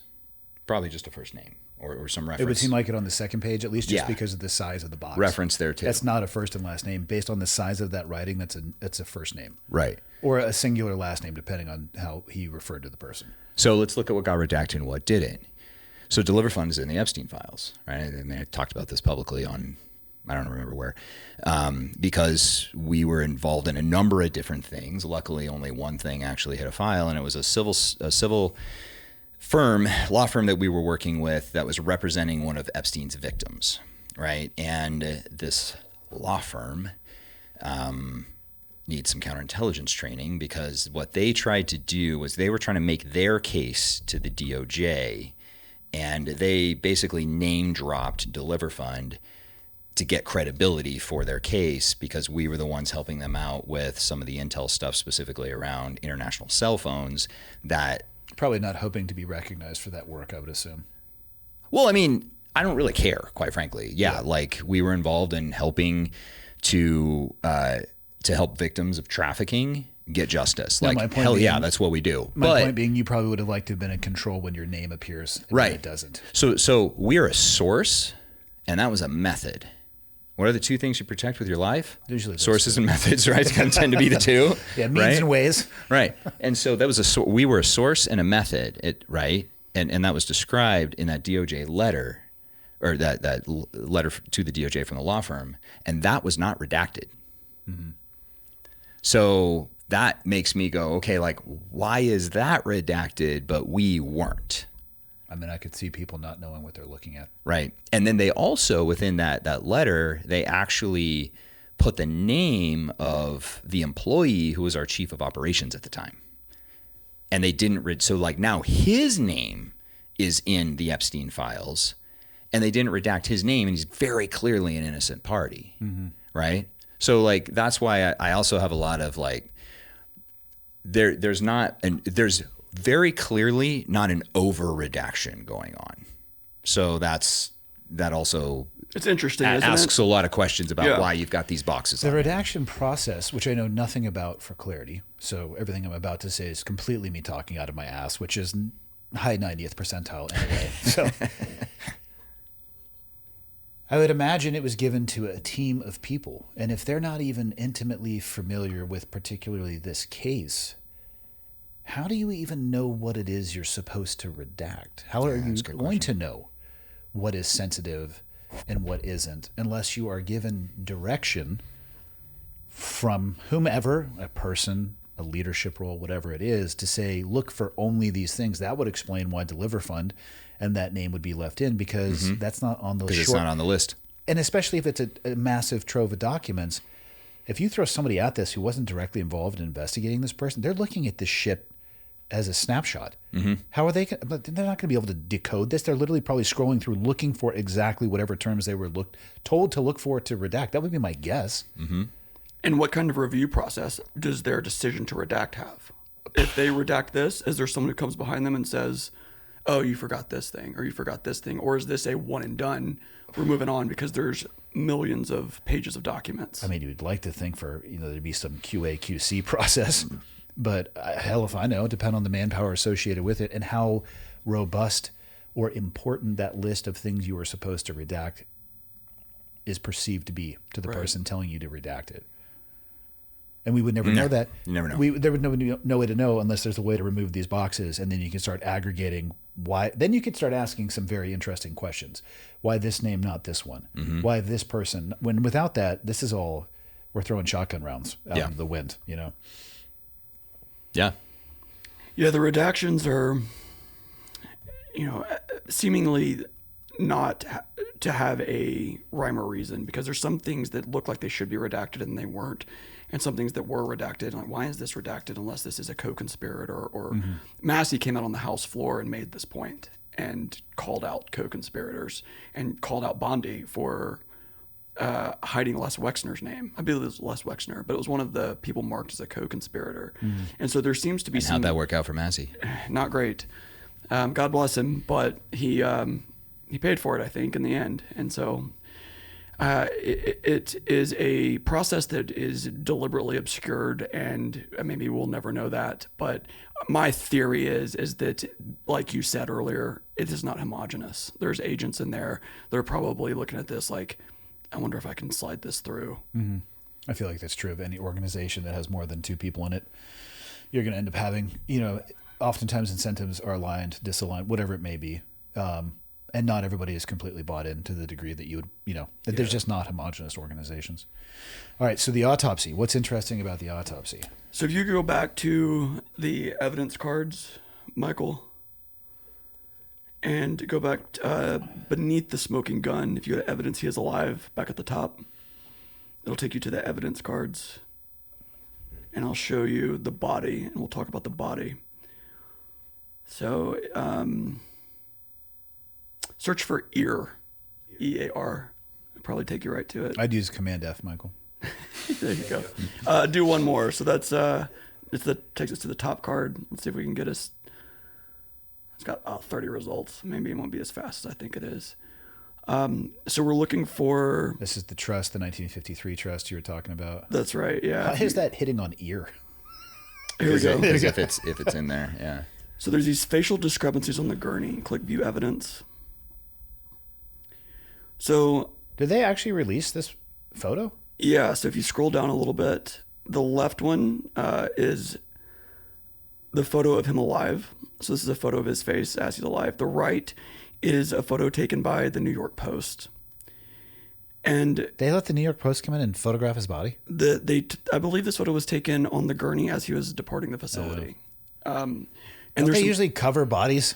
Yeah, that's weird. This is what's interesting. This is what's confusing about this. There is an FBI memo that says that the body that left there was a decoy body, because they wanted the media to follow the decoy body so that they could take the other body wherever they wanted to go. So there's a card that talks about this decoy body that we have on the site that people can look at, and we reference the memo. So all of these cards are claim, source, because we're making a pretty big claim here. Yeah. And you can't do that halfway. You know what I'm saying? Like, it's got to be pretty well sourced. When you die, I don't think your cartilage changes that much. Probably depends on how you die. That's true. Yeah, you get hit by a bomb or something. Well, no, you get blown up. It depends on what killed you. Yes, precisely. Yeah. Some things I'm relatively positive can change the cartilage structure of the human body. In this case, hanging, is it going to change your nose structure? Depends on when they cut you down. If you landed on your face, your ear. Old men have weird ears. Let's just be honest. And ear is an ear print. Yeah. So like we actually use biometrics for like side shots of people's heads to like literally find somebody based on their ear. Yeah. Right. So it's a unique signature to an individual. So this is interesting, but the bigger piece that's interesting to me here is this FBI memo that says, yeah, there was a decoy body, and according to the memo, they used blankets and boxes. But that's not what visually we see here. So there's some disconnect between this memo and reality. Also, why would you ever need to have a decoy body? One, I got a question, like, how do you get a decoy body? Like, I might know a guy who's interested in that. Well, I feel like they're probably non-organic. I think your previous employer likely has, gelatin bodies for things. It's contracted to Hollywood. Well, that's actually a place that probably has really good ones as well, too. That's a good point, yeah. But why? I mean, to divert the media. It was the stated reason. Yeah, but they can't follow you to the corner. They're not. I guess they could follow you to the corner building. They're not going to go inside with you. So to divert them to what? Right. And also, why? Like, why do you want to divert the media? Like, why do you care if the media takes pictures and follows you? Like, they do that all the time anyway. So. And again, once you get into I'm assuming it was in the NYPD somewhere, the coroner's office, the media is not going in there. I don't feel a need to divert that. I don't know.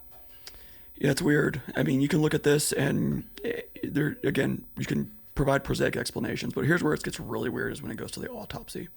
And for Nick, this is the smoking gun. Unless the whole reason why they were doing that was to give the FBI agents a reason on why they needed to have a decoy body because they were doing an extraction. Like, that actually makes sense. Yeah. Yeah. All right, the autopsy. All right. So this autopsy is performed, and this is where I think in my opinion, the most interesting piece here. The Office of the Chief Medical Examiner performs his autopsy and makes remarks about the conditions of all kinds of parts of his body, one of which is his prostate. Which is standard operating procedure, right? Coroners go head to toe, go through everything. So they're just doing what they do all day, every day. And my understanding is the best way to do this is to not review medical records before you do an autopsy because it will color your view of the autopsy. That makes sense. that I have medical doctors have asked about this, and this is their statement. I'm not an expert on autopsies, but this is my understanding. And she makes remarks about the conditions of his prostate.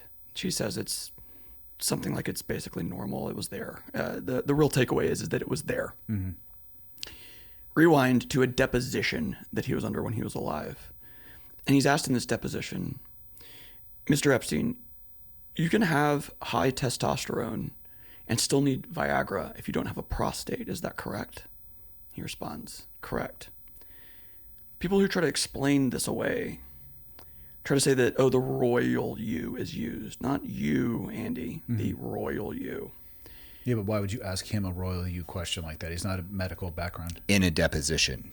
Yeah. Which is very specifically about him. Does he kind of the whole reason he's there. Did he have his prostate taken out?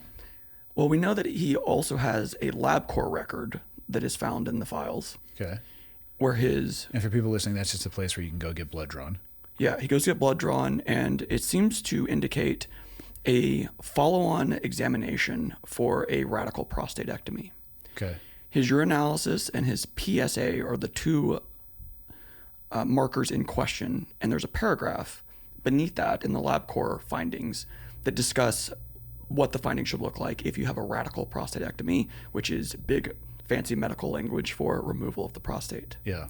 So you have his deposition, correct, no prostate. You have his LabCorp record with his name at the top that shows that it's a follow-on examination for a radical prostatectomy. And then compare that to the autopsy, which says he has one. Prostate. And so what I think happened is when the autopsy was performed, she wasn't tracking that. She had no idea. And so the conclusion you have to figure out is, then what happened? Mm-hmm. Was it that it wasn't his body and she was looking at a completely different body? Was she lying? Was she in on it? We have no way to know. We can only speculate. Are we 100% certain he had his prostate removed? We can't be 100% certain of anything here. It's the unfortunate nature of conspiracies, right? Yeah. Conspiracies in the legal sense of two or more people agreeing to do something unlawful. But the two pieces of evidence, verbal testimony. Goddamn, Michael. Verbal testimony and medical records. His own verbal testimony. Dated October 26, 2010, the file contains laboratory results that includes a boilerplate notation for patients who have undergone a radical prostateotomy. Prostate, whatever the fuck that word is. This document, or the document, has become the subject of intense medical and investigative scrutiny regarding Jeffrey Epstein's clinical history. Today's episode is brought to you by Element. Many people say LMNT. That is incorrect, nor is saying element. What are we talking about here? We're talking about magnesium, potassium, sodium. We're talking about ready-to-drink beverages at this point. We're talking about packets full of those items that I just mentioned. We're also talking about lemonade iced tea. That's right, new product. If you head over to drinklmnt.com/clearedhot, you can surf their website. You're going to see everything that they have to offer. If you get on the top right, you just hit the Get Yours button, and this is going to start walking you through everything. We have those packets, which I've talked about. Pink lemonade is delightful and delicious. Lemonade salt, they came out with that, I believe, last year. That's probably still my daily driver go-to. But even on this top row right here, you're going to see the bundle, which is 120 of the packets, and the different flavors. As we come down, we're starting to get into the ready-to-drinks. They have two versions. They have a larger container, which I believe, let's just click on this pineapple salt here. Yep, this one is 12 ounces. I think the other one is 16. This basically has half of what one of those packets has. It has 500 milligrams of sodium, 100 milligrams of potassium, 300 milligrams of magnesium. Let's go backwards here. I'm going to click on the bigger one, and I bet you it has, double those ingredients, but I just want to make sure the volume, 16-ounce cans. So a little bit bigger and double the amount that's in the 12. I like both, and they come in different flavors, so I highly recommend you surf through and check those out. These are an absolute must for me. Outdoor activities, I'm consuming 2 to 3 of the packets per day when we are in Costa Rica doing jiu-jitsu. My daily after training is now one of the smaller ones just because I really like the pineapple salt flavor, if I'm being totally honest, or the grapefruit, which would be the 16 ounce. But my go-to for recovery, the difference in how I feel and actually how I sleep that night is unbelievable in comparison when I post-train/recover with this product versus when I don't. I highly recommend you check them out. drinklmnt.com/clearedhot. Through that link, they're going to give you a free sample pack as well, so you can determine exactly what it is you like or don't like, and you can work your way through. drinklmnt.com/clearedhot. Get some now. Your recovery and body will thank you for it. This is an early procedure.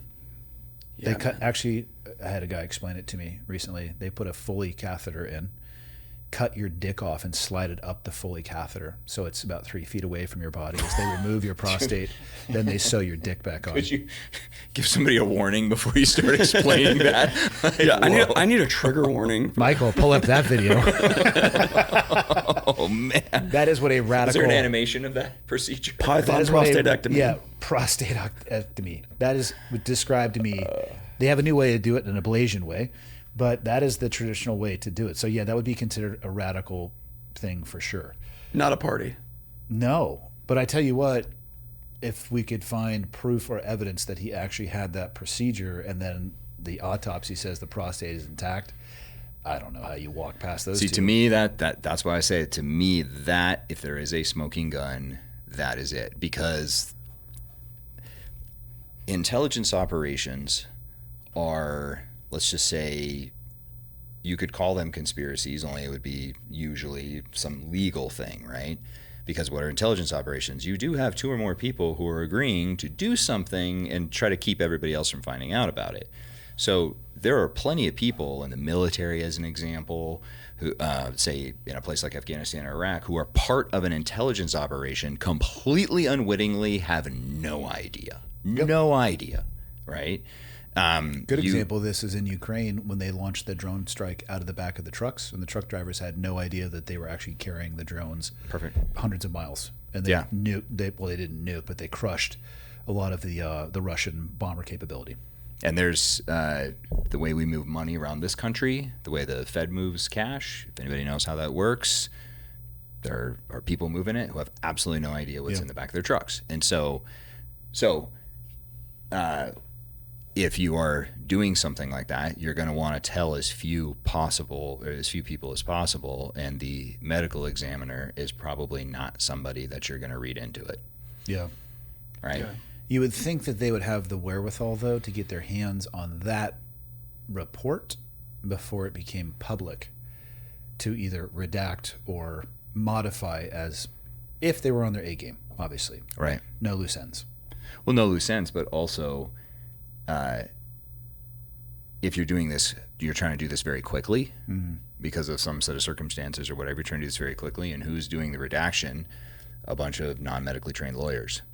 So I doubt anybody thought, hey, let's go read the Surgeon General into this conspiracy. And also, how could they have known if he did have a whatever the hell it is? Prostatectomy, yeah. Prostatectomy. I mean, it's just not like these are the small details that always are the things that like end up uncovering really big things, right? It's always these tiny little details that people miss because it is impossible to cover your tracks on everything. Yeah. Impossible. All right. That's an interesting one for sure. This is where I think a false choice was created very deliberately, and I fell for this hook, line, and sinker. So if I go to my kids and I say, you guys want to go to dinner tonight? You can pick. You want to do steak or sushi? They're 2 9-year-olds, and you know what they're going to do? They're going to bicker. I want to go to steak. I want to go to sushi. And they're going, nah. I don't care. Both are great for me, right? I've controlled the choices. What happened here, I think, was deliberate and brilliant. Because what they did is they had the official autopsy that was released. Cause of death is hanging. Simultaneously, Mark Epstein hires a forensic examiner to look at the autopsy and concludes that this little bone in the neck, called the hyoid bone, broke consistent with strangulation. Was Mark his brother? Mark's his brother. Okay. Yeah. So from the jump, from day one, you have the official narrative hanging. unofficial narrative, murder. And you gave the people who don't want to believe the official narrative exactly what they were looking for. Oh, yeah, you can light a match on that fuse and just walk away. Mm-hmm. Yeah. And I fell for this hook, line, sinker. This is where all of the Epstein isn't dead, or the Epstein didn't kill himself memes came from. Right? Years of these memes. Oh, they're still ongoing. They're still ongoing. Yeah, they haven't stopped. Yeah. But this is a false narrative. It's a false choice. And it was, I believe, done deliberately by giving them exactly what they wanted. Here's what you're hoping for, this unofficial narrative that he was murdered. And they re-amplify stuff in the press about this all the time. You see, like, the Telegraph going back and republishing this article about Mark Epstein and the pathologist that, or the examiner that he hired. Why aren't you still pushing this? Oh, that's an easy one. They're selling soap. Oh, ad dollars, people click it. They know they are in the business of attention capture, so they can serve you an ad, and people are drawn to this type of stuff. Oh, yeah. Especially sticky ones that have a lot of things that are hard to explain. It will, especially. I was having this conversation yesterday with a woman. We were just talking about conspiracies, and it was specifically we were talking about what happened with Charlie Kirk. It was wild to see some of the concepts and conspiracies that were latched onto hook, line, and sinker emotionally. And we were talking about it, and I agree with what she said. People don't like not having an answer or feeling like they don't have any control. So things like that, they can get emotionally involved in it because whether the answer is a good answer or a bad answer or a plausible answer or a reasonable answer, it's at least something that they can hold on to. Feeling helpless sucks. Yeah. Yeah. And I don't think our brain does well with it. No. So you're looking for an answer to a question that you want answered, and there isn't a good one. And I think some people, they wrap their arms around these things incredibly tightly. Yeah, I think the danger is to start with your conclusion and work your way backward. Oh, always. Which is the seductive piece of conspiracies is, Charlie Kirk wasn't killed by a lone shooter on the roof, right? People start from there and then they work their way backwards into all manner of variations, right? What we've tried to really be careful about here is reasoning our way from the beginning down through the conclusion where we walk the reader. You make up your own mind. You decide for yourself. Is this compelling to you? But we're not going to start, I guess we do because my website is epsteinisn'tdead.org, but we start with the very beginning and walk them through all the way down to say, hey, you've got to make up your own mind from the evidence we present. And the prostate piece is overlooked. You either have one or you don't. Can't grow a new one. Yeah. Can't grow a new one in jail. That would be a medical first. Yeah. Yeah. So what Ryan is referring to, we did in the math, or I did in the math. It's called Bayesian upgrading, right, and updating. And so the best way for people to think about this is the spam filter on your email, right? Your spam filter on your email starts with each email coming in at a 0.0 score, and then it sees the term, Viagra, and it says, oh, it upgrades it as higher probability spam. And then it sees that it comes from a blacklisted email address, upgrades it.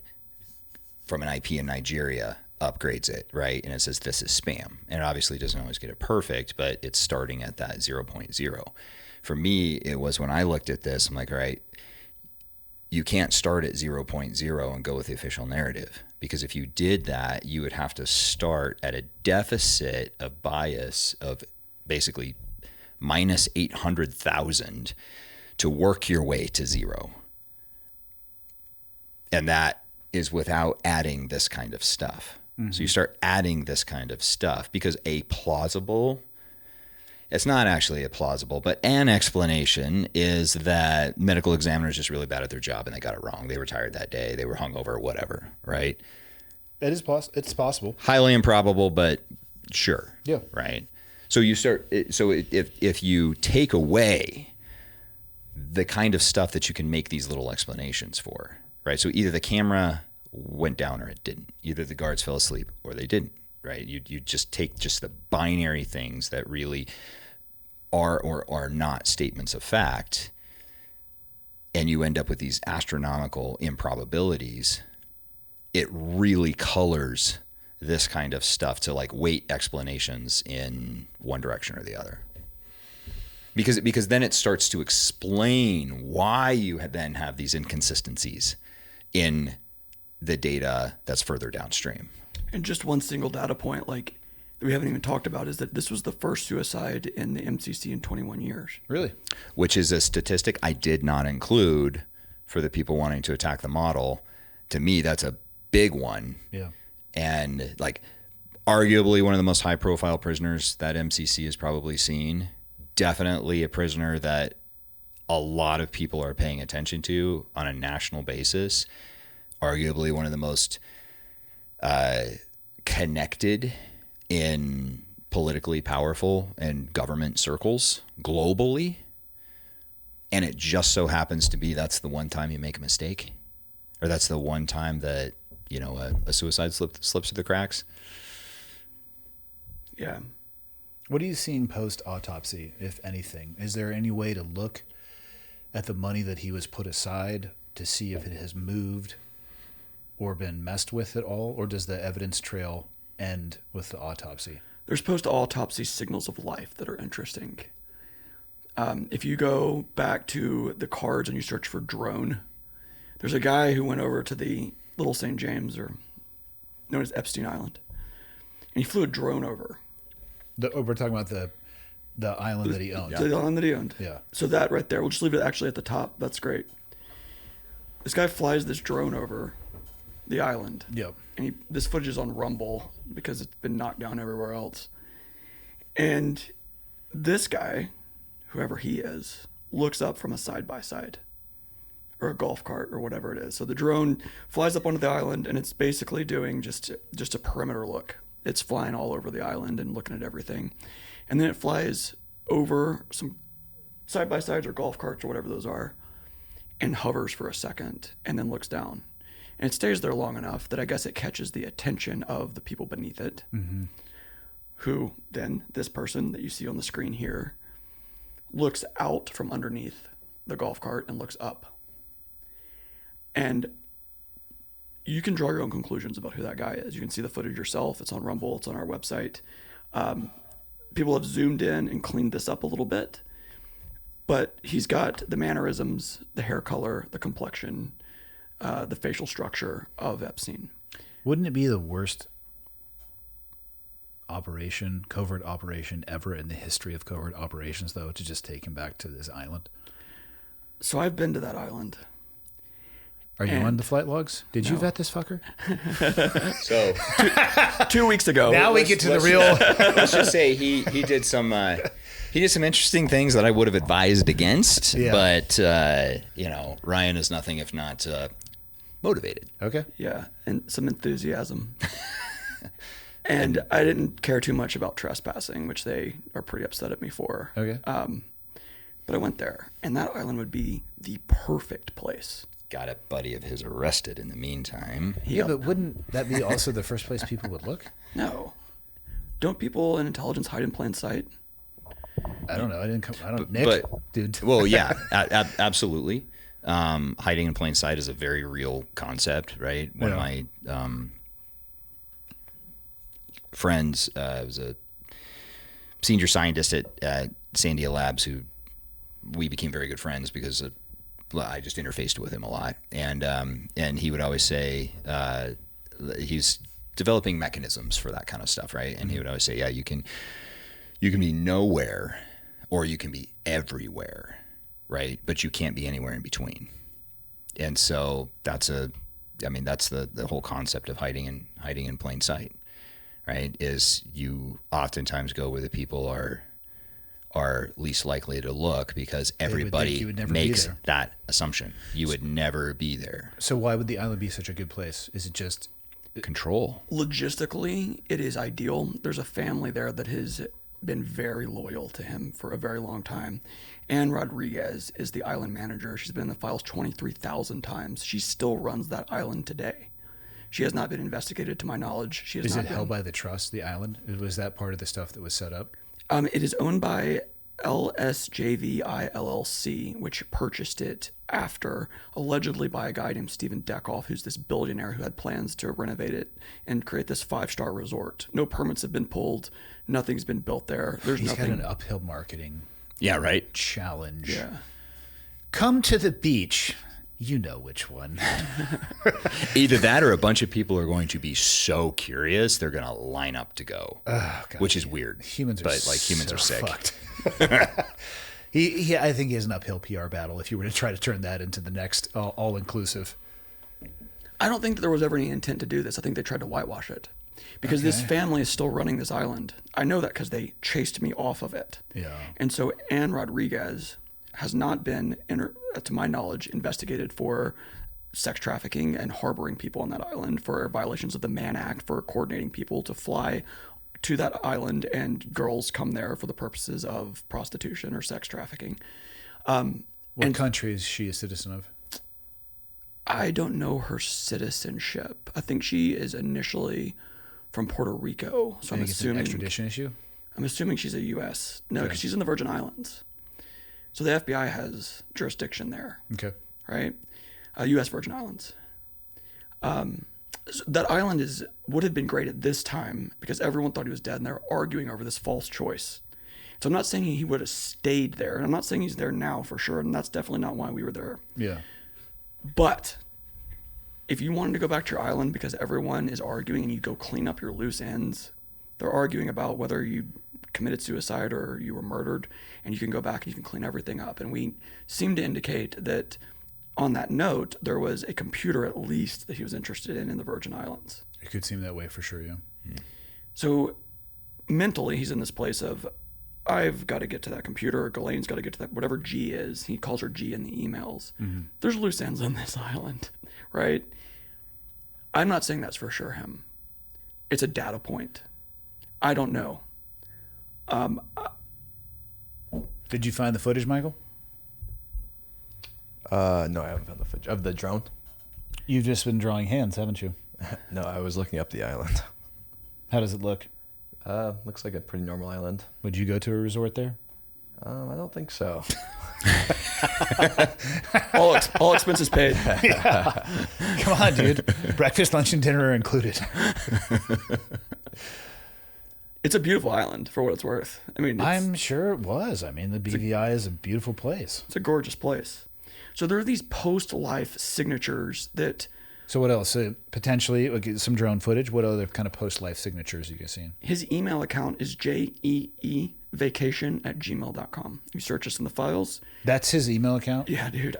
Somebody actually made a mock-up of his Gmail account. Yeah. So that you can search the emails as if you were like logging into Gmail on his. I don't know what programmer did that, but like that was a lot of work. Yeah, jmail.world. They make it looks like you're logged into your own Gmail account. They did great with it. Yeah. So you can search for his email like you're looking through Gmail. Wow. Mm-hmm. There's here's the island. So this guy named Rusty Shackelford, whoever this guy is, has this drone footage. And they've changed all this. So that's painted over. This weird sun thing isn't there anymore. The temple, they call this place the temple. Yeah. Weirdly, the exact same colors as the Israeli flag, but do with that what you will. Is painted over. So we almost had a bird strike. I mean, that is the beautiful island for sure. Yeah, gorgeous place. God damn it, Michael, where's Epstein? It's like an hour-long video. It's 2 hours and 38 minutes. Immediately. I like the 360 shooting range. That's pretty nice. What do we have going on there? It's like a berm, doesn't it? Yeah, dude. Some donuts have been done in there. Yeah, there's a timestamp I think on the card. I don't remember if that timestamp's there. I think that might have been tracked. If you search Rusty, it'll probably jump you to the card. So you're saying in his email there are indications of him using it? There's indications that he has activated at least 2 accounts. One is a War Thunder account, so it's this video game.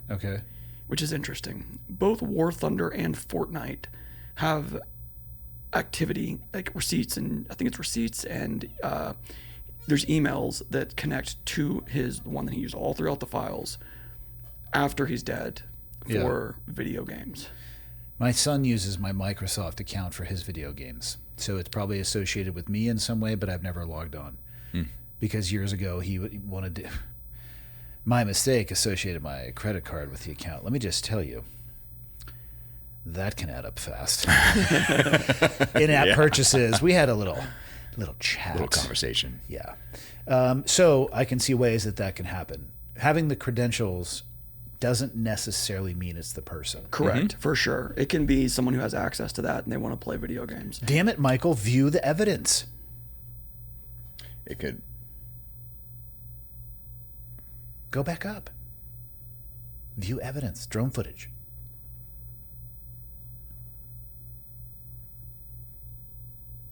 Go So down. if you click watch Rusty Shackelford drone tapes on Rumble, it might auto... Whoa, that's a bigger ad than I thought. This is an ad. Hold on. Advertise. Hold on, what's it ad for? Do we need that? Vanish. Oh, there it is. Go back just a touch, Michael. Don't get crazy. Okay. Some guys on a 4-wheeler. It's like, a couple of gator side-by-side type. Yeah. I mean, doesn't seem overly concerned that there's a video and photographic drone overhead. Michael, why do you keep hitting pause? I wonder if you can hear it. I'm sure Or- you can. At that height, but also, The wind. do you think it could just be thinking it's one of his, That's true. right? Yeah. One of his security drones. Yeah. Michael, weigh in. Is this Epstein or not? I thought it was Epstein from the main picture, but I would also be kind of biased to think that because of this website. I mean, I would think that it was Epstein anyways, Yeah. from the main picture on the website, this one. Yeah. Yeah. But it certainly does look a lot like him, I will say. So you're saying we're persuading you? Yeah. well, I mean, I'm already skeptical anyways. But God knows what his search history is. He might be deep down the rabbit hole on this already. But to my point, the fact that you can't just automatically dismiss this kind of stuff, like this circumstantial, maybe he's got another brother who looks, I mean, whatever, right? Tons of explanations. But the fact that we're even considering it is because we've established that the official narrative is crap. What year was this video supposedly taken? Can you scroll down or go back up to the card? I think I've got the year on the card. I know that when he went there, so he deleted his account in 2020. In 2026, YouTuber Nick Grigg documented figures watching from the villa, suggesting continued habitation. Yeah, so there's a second. I'm wondering if this video is made in the era of AI video tools. So what we didn't do I'd is say- put anything that could have possibly been AI on here. So that video has been circulating the internet Okay. since pre-AI. So my rule was, we're going to get that question. Yeah. And I better be able to answer that. And so there's It's nothing. a reasonable question Totally. to hear, and it's only going to get worse. It's going to get way worse. Yeah. There's nothing on here that is post-AI era. Okay. So there's these people who will post, oh, we saw him in Tel Aviv, and it's this picture that, is on Instagram or whatever. Palm Boca Beach Raton Pete. was the last place I Yeah. saw. He was walking next to Osama bin Laden. Yeah. It's a pretty dope picture. So we don't deal with any of that, and that goes with my evidentiary thresholds. Nothing made it onto this timeline that wasn't more likely than not the preponderance standard, 51 to 49%. There's other things that I looked at and I thought, I don't know about that, and so it got into the threshing floor. Okay. This is the stuff that I felt like met that standard. All right, what else we got? Post-death. Post-death, if you scroll down, we've got Littlest Jeff 1, which is a known selector for him. He's registered this before. Registers a War Thunder account. And this is 1 year after his reported death. So we didn't know this until the files came out. So this War Thunder account gets registered. And I think, okay, this is weird. It could be a kid, could be whatever. But why would his kid register the handle that Jeffrey Epstein has used before, Littlest Jeff 1? I don't know. Unless it was so one of the things with my son these accounts have incredible value because if you were in the game and had the in-app purchases or the in-game purchases, it saves to your user.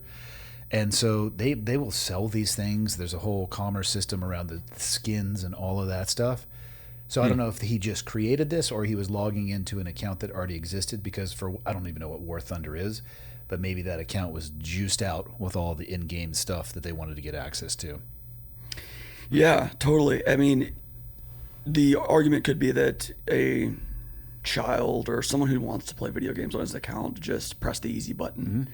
The wrinkle is this matches a YouTube receipt in this file that's here that we match this up to under that handle that was previously used, Littlest Jeff 1. So we know that he's using this handle. It's a weird handle. I don't know why you would, a grown man, call yourself Littlest Jeff 1 unless you're just a weirdo. But he's used it before. Well, I mean, also think about who we're talking about. Totally. Yeah. Definitely a weirdo. Super weirdo. And uses this handle repeatedly. And it attaches to both his Gmail and I believe it's also, his email, littlestjeff@yahoo.com. So he's got this other email address that attaches. So there are these multiple signal points around this where this War Thunder account goes active. Now, if you scroll down to the next card, this Fortnite account goes active. So the username littlestjeff1, the same one that we just talked about, was discovered as a Fortnite account and showed active gameplay in late 2024. The files come out, and then it gets set to private in early 2026 after people start digging into this. Mm. So what he's going to do, you're someone who can't travel, you can't go anywhere, no one can really come see you, all your buddies aren't going to go be caught with you. You got to pass that time somehow. Again, though, if you have two brain cells to rub together, you would just create a new account with a name not directly associated with things that are in disclosures from the U.S. government. But he didn't know that this was going to come out. I think you would have to assume that anything you did in your previous life was open to coming out. You'd have to have a clean break. So but now put yourself in the hubris and arrogant mindset of these types of people. So we see this a lot, like in trafficking cases, a great example, like literally traffickers tattooing their name on the victim. Yeah. Right? I mean, not trying to hide anything, like posting pictures on Instagram of the victims handing them piles of cash. Right? I mean, it's No, I know you showed me them. It's wild. It's egregious. And so I think that you know, when people start to think that they're untouchable, then you're not controlling for these variables, because this is if any of that is true, mm-hmm. It's a person who is not concerned about getting caught. And if you were Jeffrey Epstein, would you be concerned about getting caught? Because the world is your oyster after all. Well, the very first time I got arrested, look what happened. Yeah. Now they moved heaven and earth. Yeah, look at how important. Caught in a cage twice and got your way out of it. Look at how important and amazing I am. Yeah. You know. State cage and then a federal cage, and got out of both cages. The state cage, the door wasn't even locked though. That was a little bit of it was like a 3-sided cage. Yeah. Right. Yeah. Exactly. with a really large window that's shaped like a door. Yeah. So there's a million explanations for the Fortnite account, for the Thunder. War Thunder, I think it was, or War Hammer. For that account. There's many different explanations for that. One of them is that it's him passing time on the island because they said, hey, we're taking you back here, wherever, before you get in a villa on the Black Sea or wherever it is, and don't leave the island. Cool. Right. Why, though? Why do that for him? Because as far as being an asset for the intelligence world, you're burned, right? You can't be can't be consumer facing anymore. Maybe you can consult on, I don't know, maybe you could still use your network. That would be risky though too. So why go through all of this effort to make it seem as if a person like this was dead, just in the hopes of keeping them alive, but behind the curtain for the remainder of their life? Now we get to motive. Yeah. What was the motive? I mean, you'd have to think he had an immense amount of information and potential leverage. I think leverage is a huge piece of this. I also think that before the files came out, what were they afraid of? What was the government afraid of? They arrest this guy for a sex trafficking offense. He's now a defendant in a federal prosecution. If you are one of the people that is behind the scenes and you know the things that were later revealed in the files, what then is the fear? And it's criminal discovery. If he goes through discovery, there's no longer any control over what information comes out. They can't claim national security over that type of information? Because you Not have to in have a criminal defense attorney who gets to pull all of that out to defend his client, his or her client. The government's not allowed to restrict any of it? No.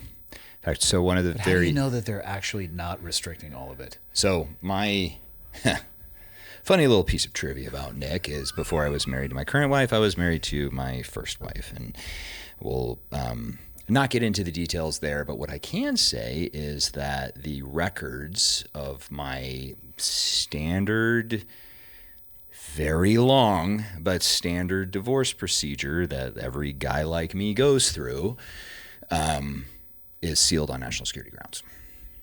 Okay. Yeah. So, and the reason why is because the court of law is genuinely neutral, right? So if you are, say, an agency person under a cover and you have this, official unilateral backstopped cover, you can tell a law enforcement officer that cover, you can tell anybody that cover, you cannot tell a judge that cover. Right? So you you cannot maintain cover in court of law. It's all going to become public. Yeah. Now, if it's a civil case, the DOJ can come in and just say, this is now our case, and we're going to put it in a classified court, in which case the other party can get an attorney with a security clearance and all that kind of stuff. As much as I tried to get them to do that for my divorce, they wouldn't. But no, there was official government who came in, requested a recess with the judge, and said, we need you to lock this down. And when I talked to OGC at the CIA, I was like, I'm so sorry that I'm causing these kinds of problems. Like, I felt like the biggest prick on earth, right? Because I'm like, these guys doing national security stuff, and you guys have to deal with this. Yeah. And they're like, oh no, see that team of lawyers over there? That's all they deal with all day, every day. Yeah. Like, dude, you're like the third person today. Like, get in line. Don't think you're special. Yeah. So I was like, oh, okay. So I didn't feel as bad about it, but yes. So criminal discovery would have likely been the largest fear. Absolutely. Yeah, they were afraid that they're going to lose control of it. It's going to. And what can a criminal defense lawyer do that they have zero control over? Media. So unless they can convince a judge to put a gag order on a defense attorney, which, like, that's a neat trick. That's a standard that they, because the judiciary, right? When we have checks and balances for a reason, right? And the judicial branch is going to go, like, I don't care if you report to the office of the president. I don't care. Like, we don't care. This is the system. Like, if we allow those rules to be bent, then, like, our whole existence in our black robes is a sham.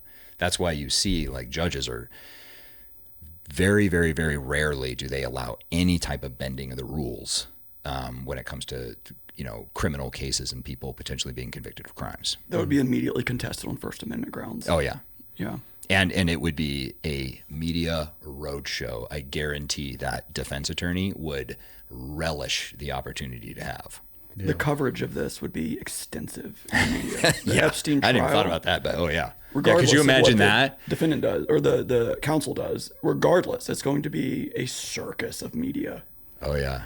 So what would come out? You'd have everything from associates to financial records to flight logs to any kind of connection to victims, any associates connected to victims.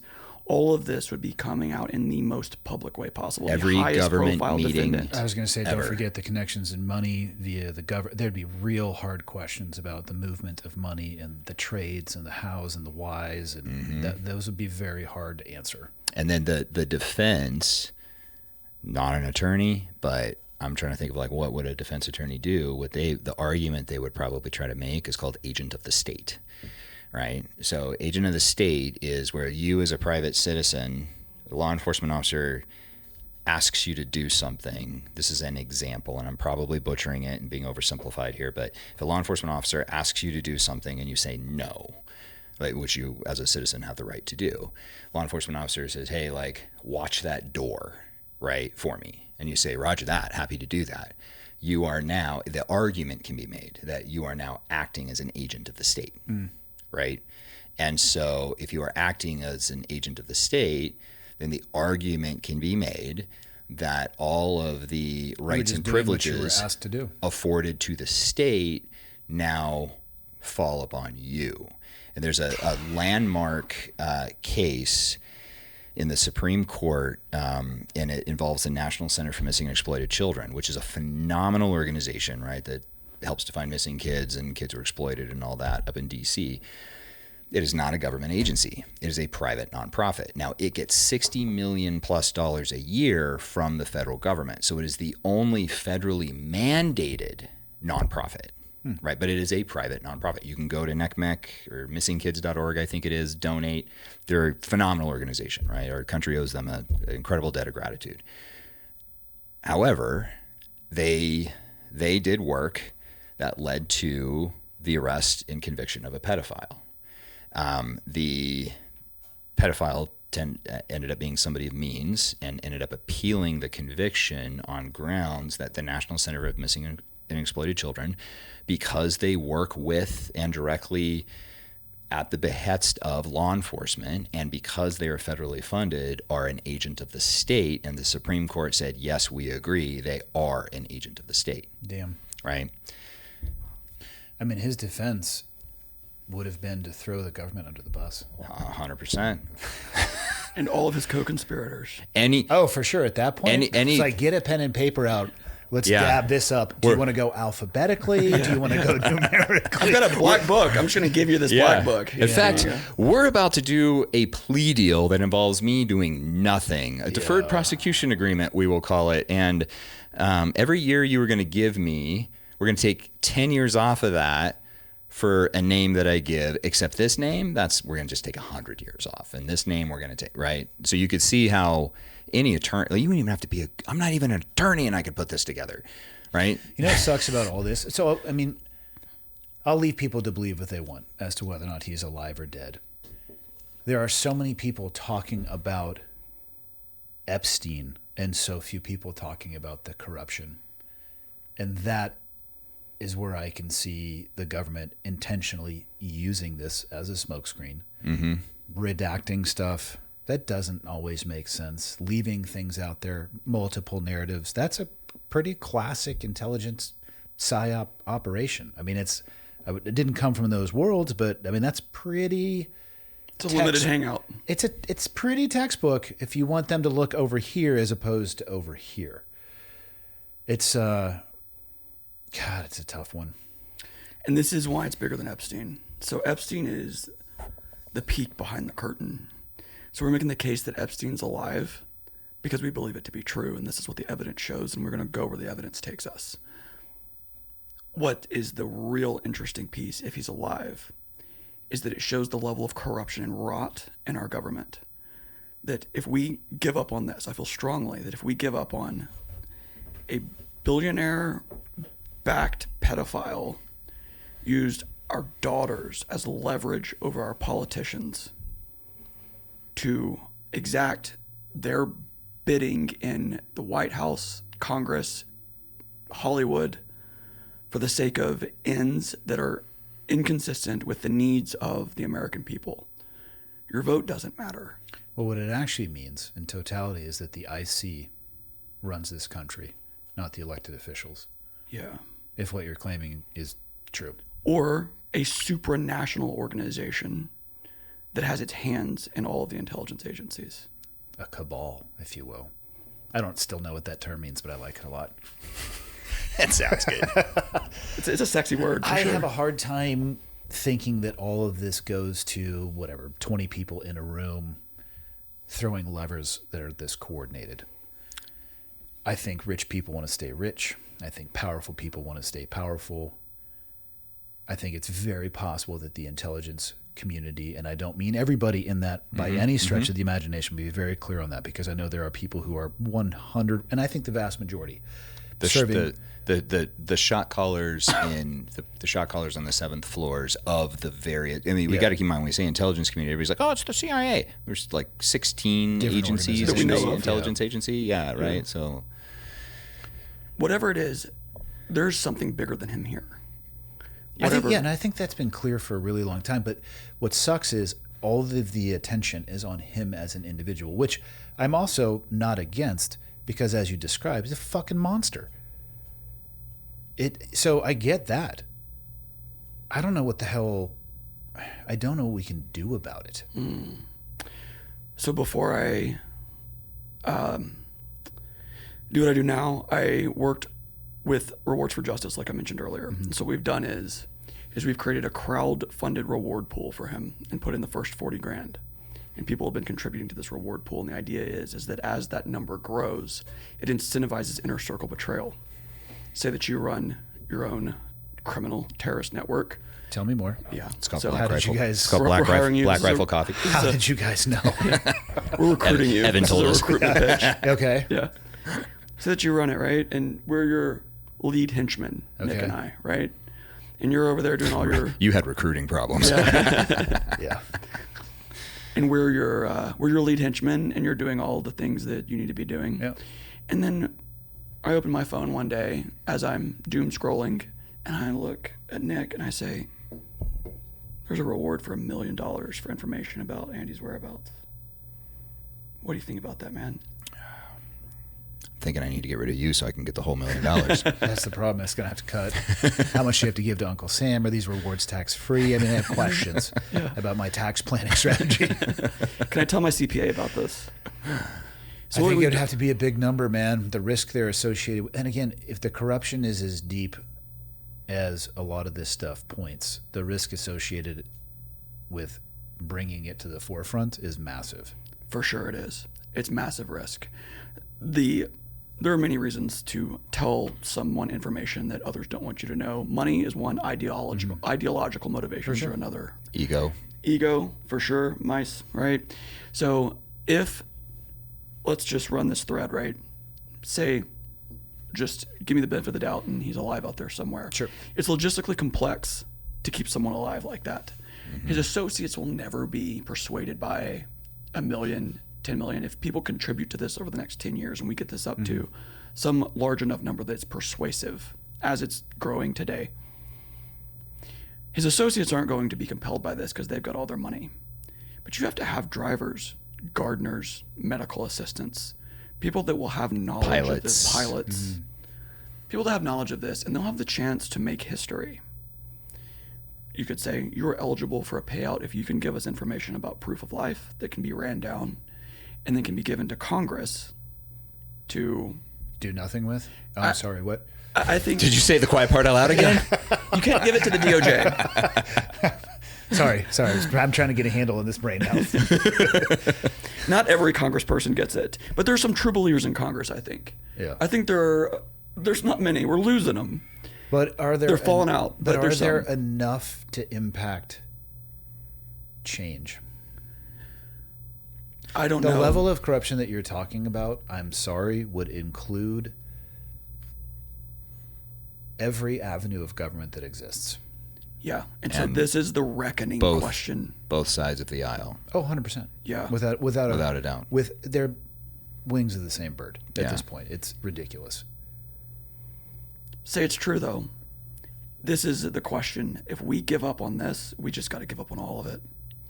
If you give up on the billionaire child trafficker that used our daughters to get leverage over our politicians and then allowed that corruption and rot to persist in our country, and we knew about that, and we just said, we're helpless, we give up, might as well just buy a place in Costa Rica and bounce out.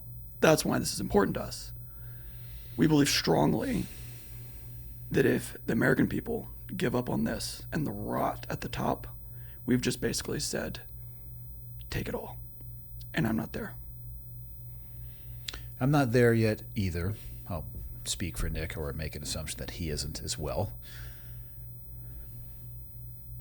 I don't know about him.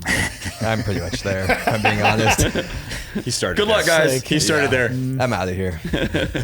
Getting a place in Costa Rica. 75% of the people in the room isn't bad, I guess.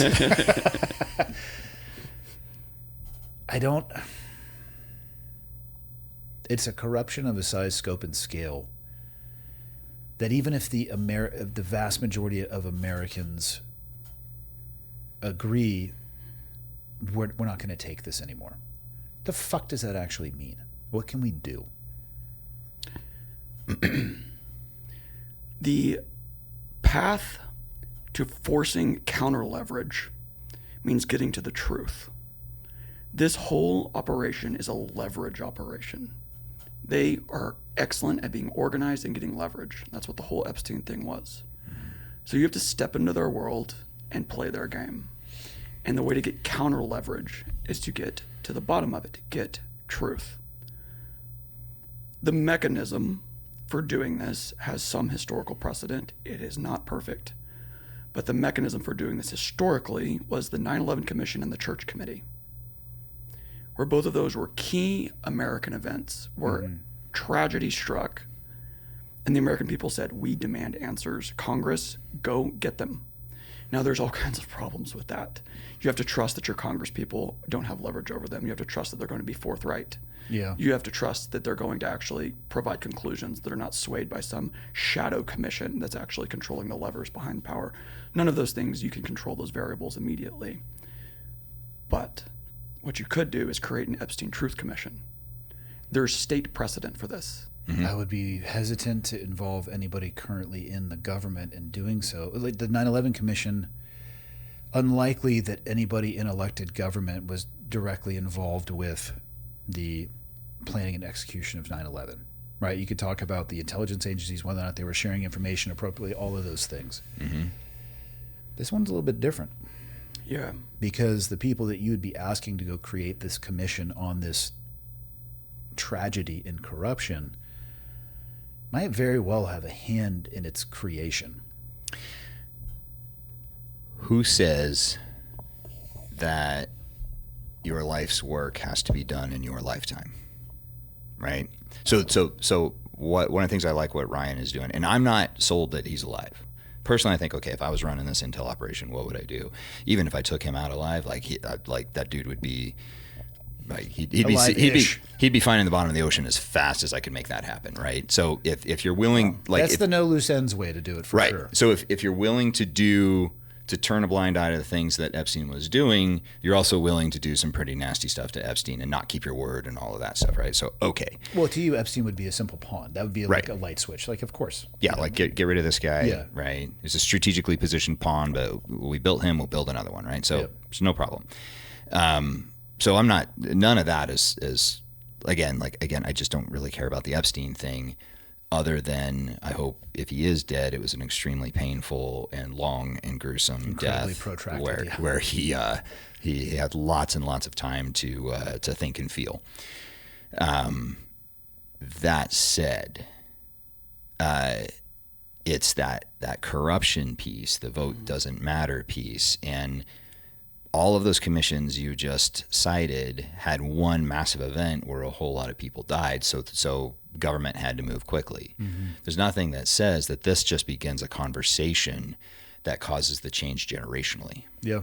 Right. So if all of these people are involved, and if somebody tries to do something like this again, or is doing something like this, right? Like whoever was in charge of this didn't see the human factor.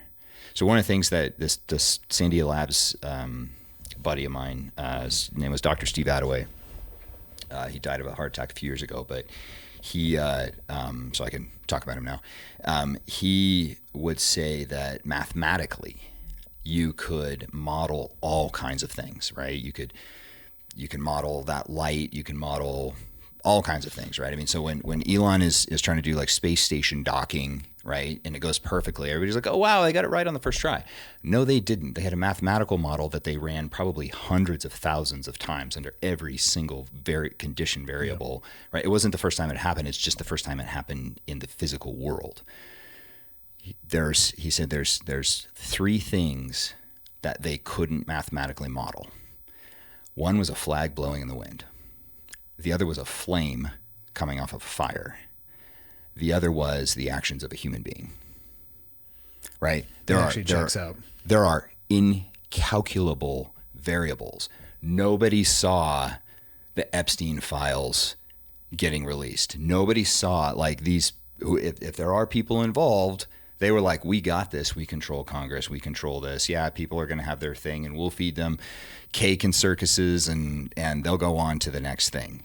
I don't think anybody thought that this conversation would continue. And this is where...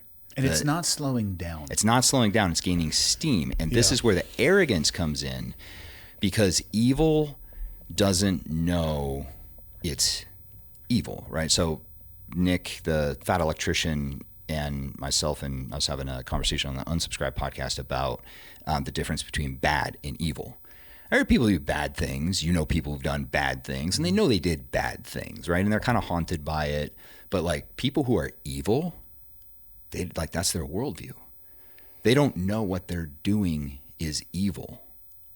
And so if there are people behind this, right, that made this happen, they're evil. That's the only way they could turn a blind eye to the abuse of children. Like, there is no other plausible explanation, right? You are an evil person.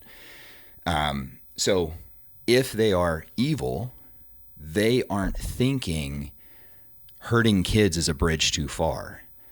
They're thinking, we've done this before in other things, and the American public's going to be all up in arms about it, and they're going to move on in 6 months. Like, we've seen this, so we're just going to do it again. This time it's just a little bit different.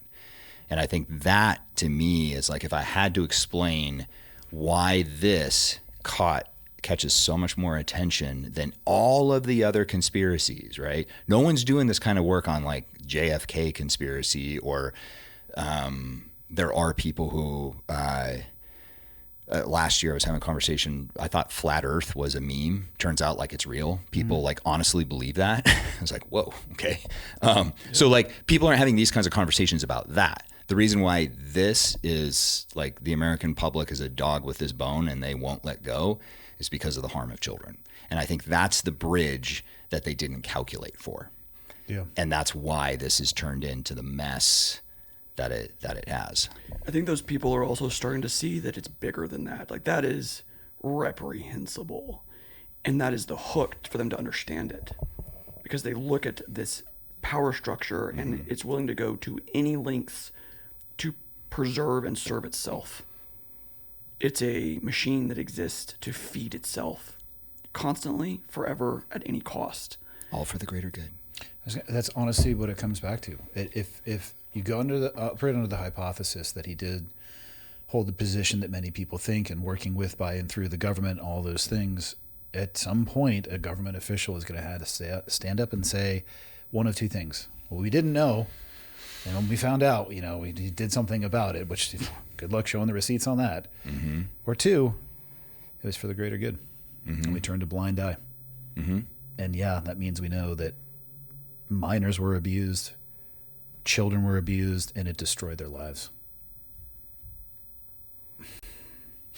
Yeah, I mean it's a rough day at the office. Yeah, not a party. Yeah, not a party. I think Nick's point is good, that this is just getting started. I think it's probably a good observation that this isn't going to go anywhere. No, like, this isn't going to stop. And the problem also is for them is they can't control the media. Here we are sitting on a podcast. Hopefully you've been collecting email addresses. Like, go for it, YouTube. Censor. Go for it, Instagram. Go for it, Why people. don't you just go ahead and say that on your own show? Yeah, sorry. It's really easy to say things when you don't incur the consequences of the things that you say. Edit that out. But if that's what the cost of getting to the truth is, fucking send it. I don't care. Yeah, and I'll that's start over. Whatever. Send it, baby. Let's go. And I think that he would have been kept alive because, to me, it would have been negligent to not have this leverage systematized and stored. Yeah. If you kill him and it all comes out, it's a dead man switch. He dies, auto release. It would be negligent to not have that. It also signals to other operatives. You talked about this earlier. He's not the first. He can't be. He can't be. cannot be. There's others out there. The redundancy aspect is very, very real. Even in military operations, primary, secondary, tertiary, like you think your way all through that stuff, and you have contingencies in place so you can continue to do your job and execute the mission. 100%. So was it signal to other guys if he rots in a jail cell? Yeah. Or is drug out in front of a courtroom. Yeah. And embarrassed. All that brought out, humiliated. They can't let that happen. So you put together motive, means, all these pieces of evidence, and it brings you to the conclusion that of the three options, the simplest answer is that he left the cell alive. And I don't know if he's still alive. Nick brings a good point. Like, he could have been smoked since then, right? Or just died of natural causes. He wasn't a healthy guy. But it deserves investigation, and a truth commission can use congressional subpoena power to demand answers to this. Here's how you could prove me wrong. It's not hard, actually, to prove me wrong. It's actually very simple. Congress performs the role that the FBI has abdicated in the pursuit of this cover-up, and they use their subpoena authority to get medical records and burial records at the graveyard that he's allegedly buried in an unmarked grave in Palm Beach County. I was going to ask, what did they do with his body? He's allegedly buried in an unmarked grave. Oh, that is not convenient. And so there's allegedly... I don't know if you would want to mark that grave. Yeah. People would be digging that shit up. So logistically, that actually might be the move.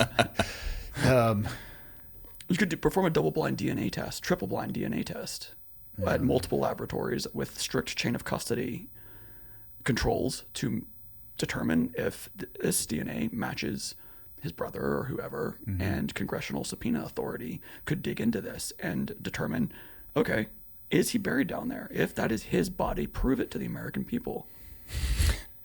I think I just heard a backhoe start in Palm Beach County. That's what I'm saying. Maybe unmarked might be. People are like, is it this one? Nope. Where's the nearest unmarked grave? Keep digging. No, that backhoe had government plates. Yeah. Right. So, yeah, it's actually pretty easy to disprove. Also, the unredacted stuff, you could very easily say, okay, we're going to have a commission that's going to go through, and we're going to say we are going to protect the innocent, as we should, because that's the right thing to do as a country, and we're going to protect the names of victims.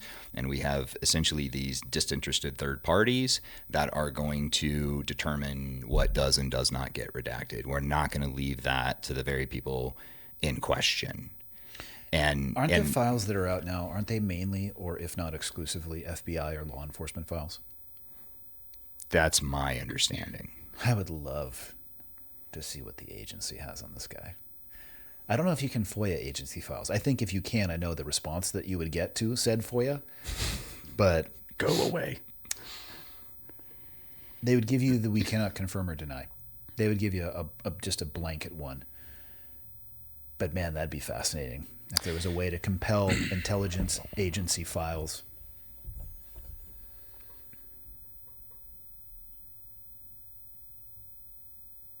I'm going to go out on a limb and tell a story that I think I'm not going to get in trouble for telling. Let's go. Let's go. So polygraphs happen. That's public. Everybody knows that, right? That's not classified. Procedures and processes, we won't get around that. But I was selected for a random poly. Let's just say it's kind of like a random drug test, right? Mm-hmm. Selected for random poly. All right, go and do the thing. And there's this like child sitting on the other side of the table. I mean, it was literally maybe like week one, day one, brand new to the game. And they're sitting there asking me all kinds of stuff, right? They're looking for a thread to pull on, and they're asking me things. And she gets to the I've been through these before, and this one is very clearly like, I almost kind of like want to be giving her pointers on like how to be better at her job, right? But it's taken a while. This question, you might get a different physiological response. Right. It's taken a while. And so she starts asking about drugs and whatnot. And part of it is one of the questions that she ended up asking, and I don't know if this is something I ask everybody or whatever, but it was about prescription drugs, right? Like using or giving prescription drugs to other people. And I was like, oh yeah, right? And so she's like, oh, thread to pull on. And so she starts asking me more. And then it's like, well, what about narcotics? It's like, oh, yeah, right. And I'm talking to all this stuff and on all of what I think in her mind was my abuse of prescription drugs. You know where this is going, yep. Right? I was a PJ. What are we running around with? Narcs. All kinds of prescription drugs. And we are not doctors, and we like under the civil system, that would be illegal. Under the military, that's what we do. And so I'm sitting there just having this very casual conversation with her, and she's it's clear to me that she thinks she's pulling on a thread. I'm being the most transparent and detailed in my answers, and she's taking all kinds of furious notes. She didn't have the context. She didn't have the context that I had, that I assumed she had. I tend to be the ass in the assume quite often in my life, actually.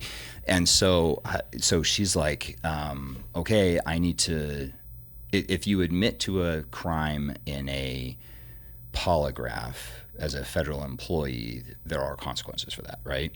So she stops it, and she's like, basically reading a paragraph from a piece of paper, making it clear that I have rights. And I stopped. I was like, hold on. I said, we talked about all this stuff. I said, where is any crime? She's like, well, you just admitted all this stuff in prescription drugs. I was like, yeah, because of my military background.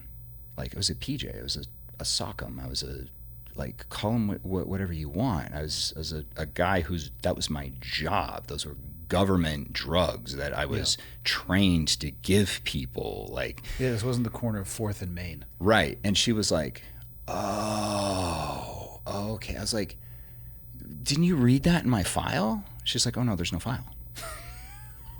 And I was like, come again? Like, I have filled out a lot of paperwork, and you're telling me you guys don't have the common courtesy to hold on to it? And she's like, oh no, you're a U.S. citizen. As soon as your clearance is adjudicated, we have to get rid of all of the information we used within 30 days. So the agency, I am pretty convinced, probably doesn't have anything because U.S. citizen. I would be more interested. What if he was the source or an asset? I cannot get into how that works. But it's not the way that you think, and a source or an asset has full constitutional rights. We'll just leave it at that. Okay. It wouldn't be the agency that I would think would be the actual problem, because who is the proponent for intelligence inside the United States of America? Who's responsible for all intelligence and counterintelligence inside the United States of America? And if, say, a CIA special agent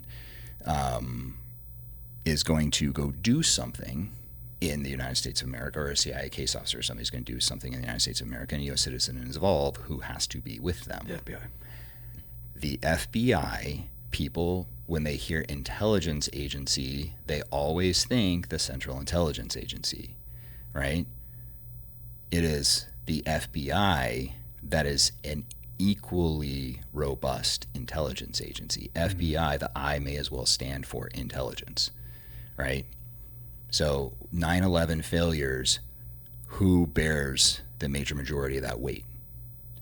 Based on the reports, assuming they're true. It's the Bureau, right?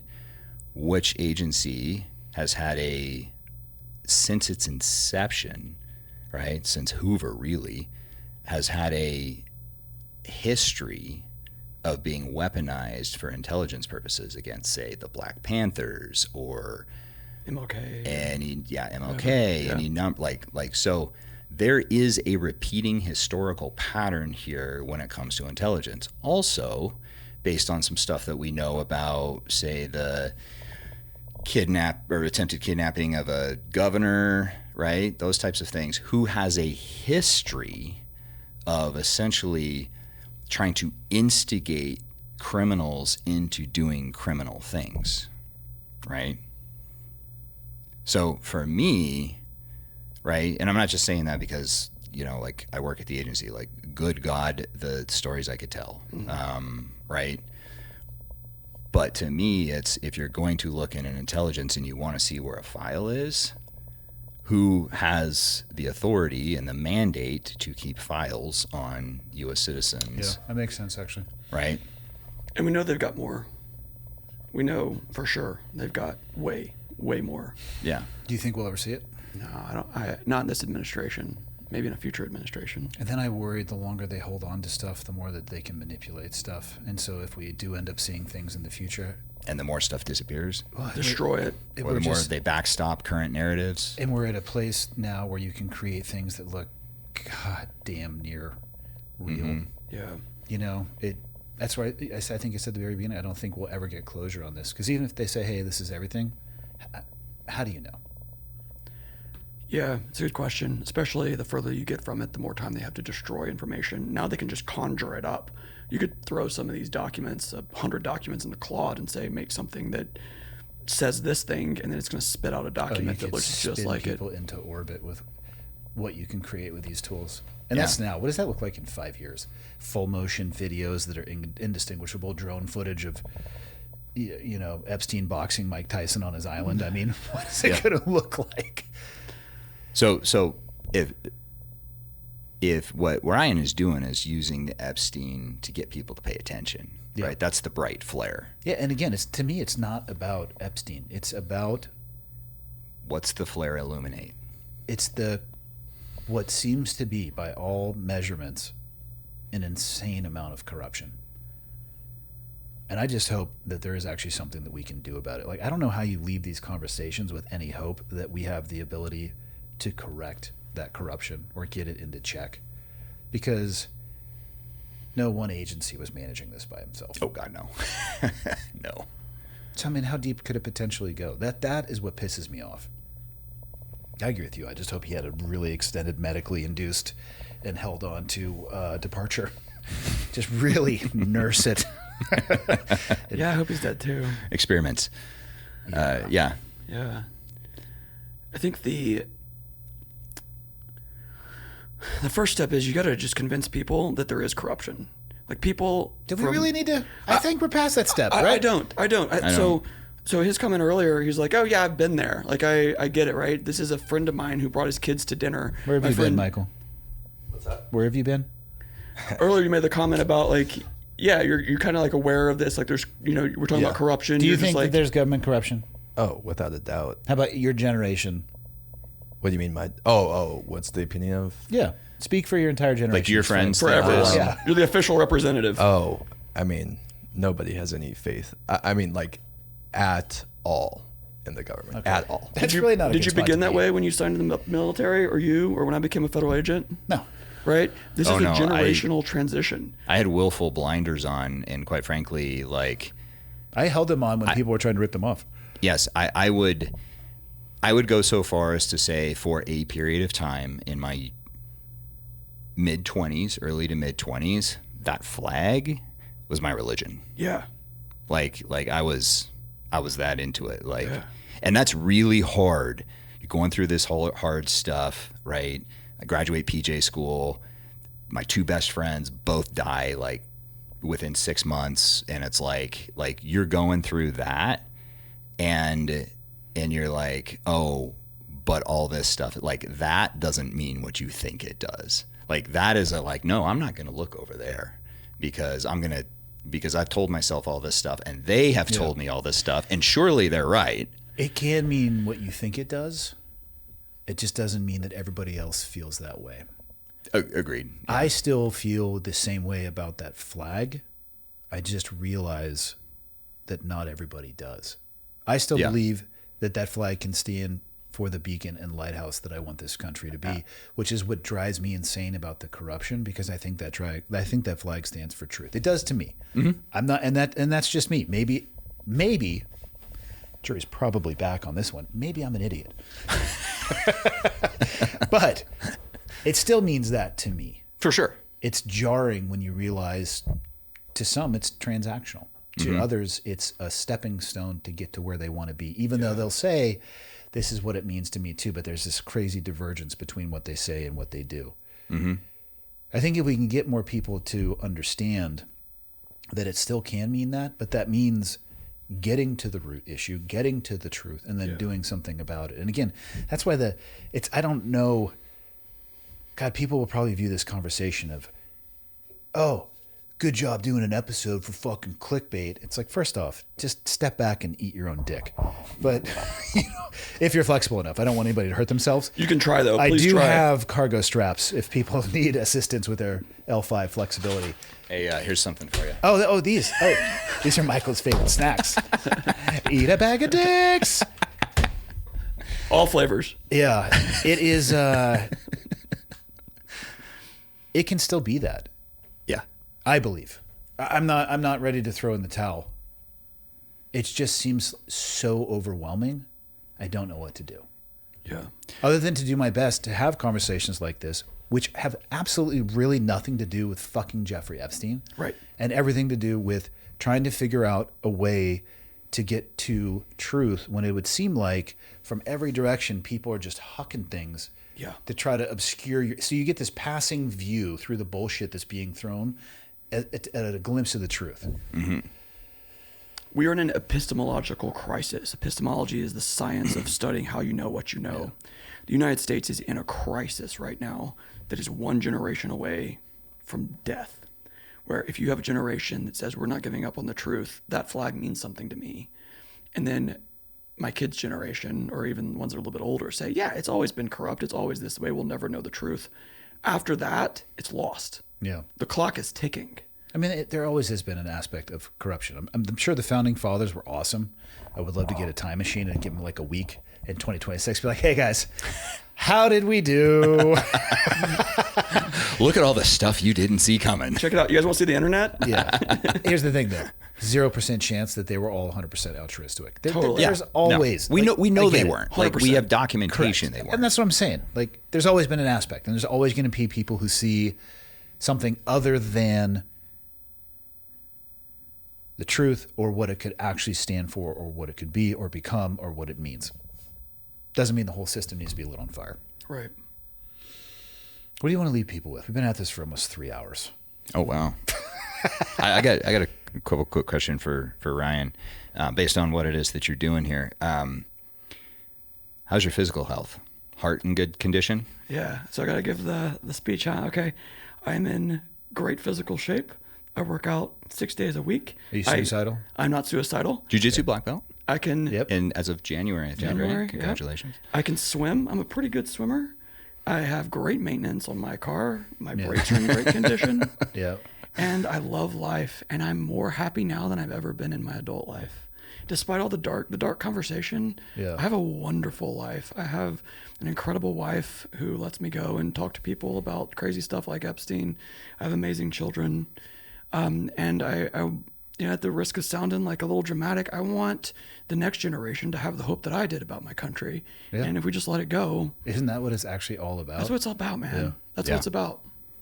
Leave it. But it's supposed to be leave it better than you found it. Leave it better than you found it. What other questions do you have for Ryan? No, that was the big one. Thanks, buddy. Yeah. It's on the record. You heard it here. If I show up dead, here's the thing though. They'll just take that clip and change it to AI. Be like, I am fucking depressed.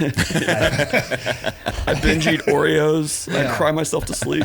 Where should we leave people? Where do you guys want to leave people? And the reality is this: on the Epstein stuff, I recommend that people do as much research as they can and make up your own mind. Absolutely. I don't know. That's it. Thanks for having me on, and Nick. Really enjoyed this conversation. You're a truth seeker. You've cared about these issues and want similar to them. And talking truth seekers to truth seekers, there's two classes of people in the United States, as far as I'm concerned. There's the truth seekers and the secret keepers. And if you're a truth seeker, I'd say go look at the evidence for yourself. EpsteinIsn'tDead.org. It's a campaign of closed horizon. And we make the case for this. Make your own conclusion. And if it is compelling to you, the reward pool is the mechanism by which we create inner circle betrayal to get proof of life. And you can also go to Take Action on our website, and you can send an email to your legislators. It's copy and paste. We tell you who your legislators are to demand an Epstein Truth Commission.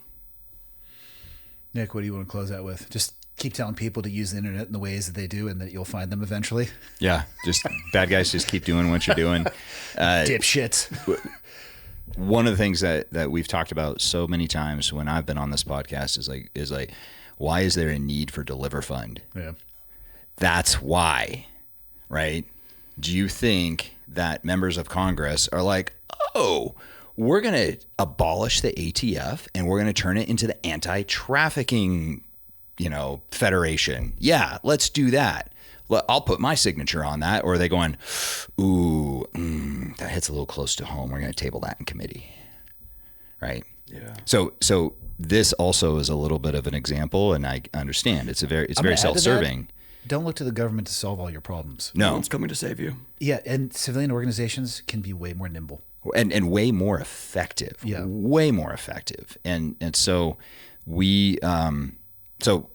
this is kind of evidence of what it is I've been saying for 8, 9, 10 years, which is the reason this isn't being funded at the federal level is because they're in on it. Now that we're working with some folks in DC at the federal level who are very interested in getting to the bottom of this, and what we're doing, because what are they always, how do you get something done in the federal government? It needs a budget line item. What we're doing in DC, we're just going to fund it. So we're taking the wind out of we don't have funding for this sales, which has taken it from a political appointee, and they were like, oh, okay, that makes sense to me. Yeah, do it. So they were able to use their authority without having to go to Congress and ask for money to get some data into a place that it needs to go to have what I would call an incalculable impact. So by us, that's, I think, also partly how we save it is these public-private partnerships. So if your theory about personnel in the FBI or the DOJ wanting to kind of help folks like yourself out, well, then it's up to us to then do our part. Yep. So the public-private partnership is really important. And the last thing I would say is, like, if you want your vote to matter, then there are so many good people who are listening to this podcast who, if you ask them, when are you going to run for state office? When are you going to run for city council? When are you going to run for Senate? 100%. When are you going to run for governor? And we're talking like normies who would be amazing at that job. People need to start stepping up, because when I look at our choices, I go to the voting booth and I look at our choices. What I see is, I'm like, this is not very impressive. Yeah, it's the lesser of right? two evils often. Yeah. And so like, we really need people who are very financially sound, had a great, running the family plumbing supply store, exited it to whoever. Now they're financially sound, never served the country, paid your taxes, did all that. Great. Like, now's the chance. Like, you're in your 60s, you're not going to go join the military, but you can step up and run for governor and run for these elected positions, city council, school board, right? County commissioner. Like, that to me is one of the ways that we get this changed, is we change the political class. The only way that's going to happen, and I say this in hypocrisy because I'm not running for anything, I also kind of feel like I've done my part, and so we really need other people to step up and say, okay, I can do this. And also, I would say I'd probably be a pretty terrible politician, because, like, Nick, you can't say that on camera. Stop. I'd be like, I would be so far over the line of where I was supposed to be that I would probably end up in federal prison. Reel him back in. Someone get him. Yeah. So anyway, that would be the thing I would say is, like, people need to start running for office, because that's how we'll have that generational change. Thanks, gents. Thank you.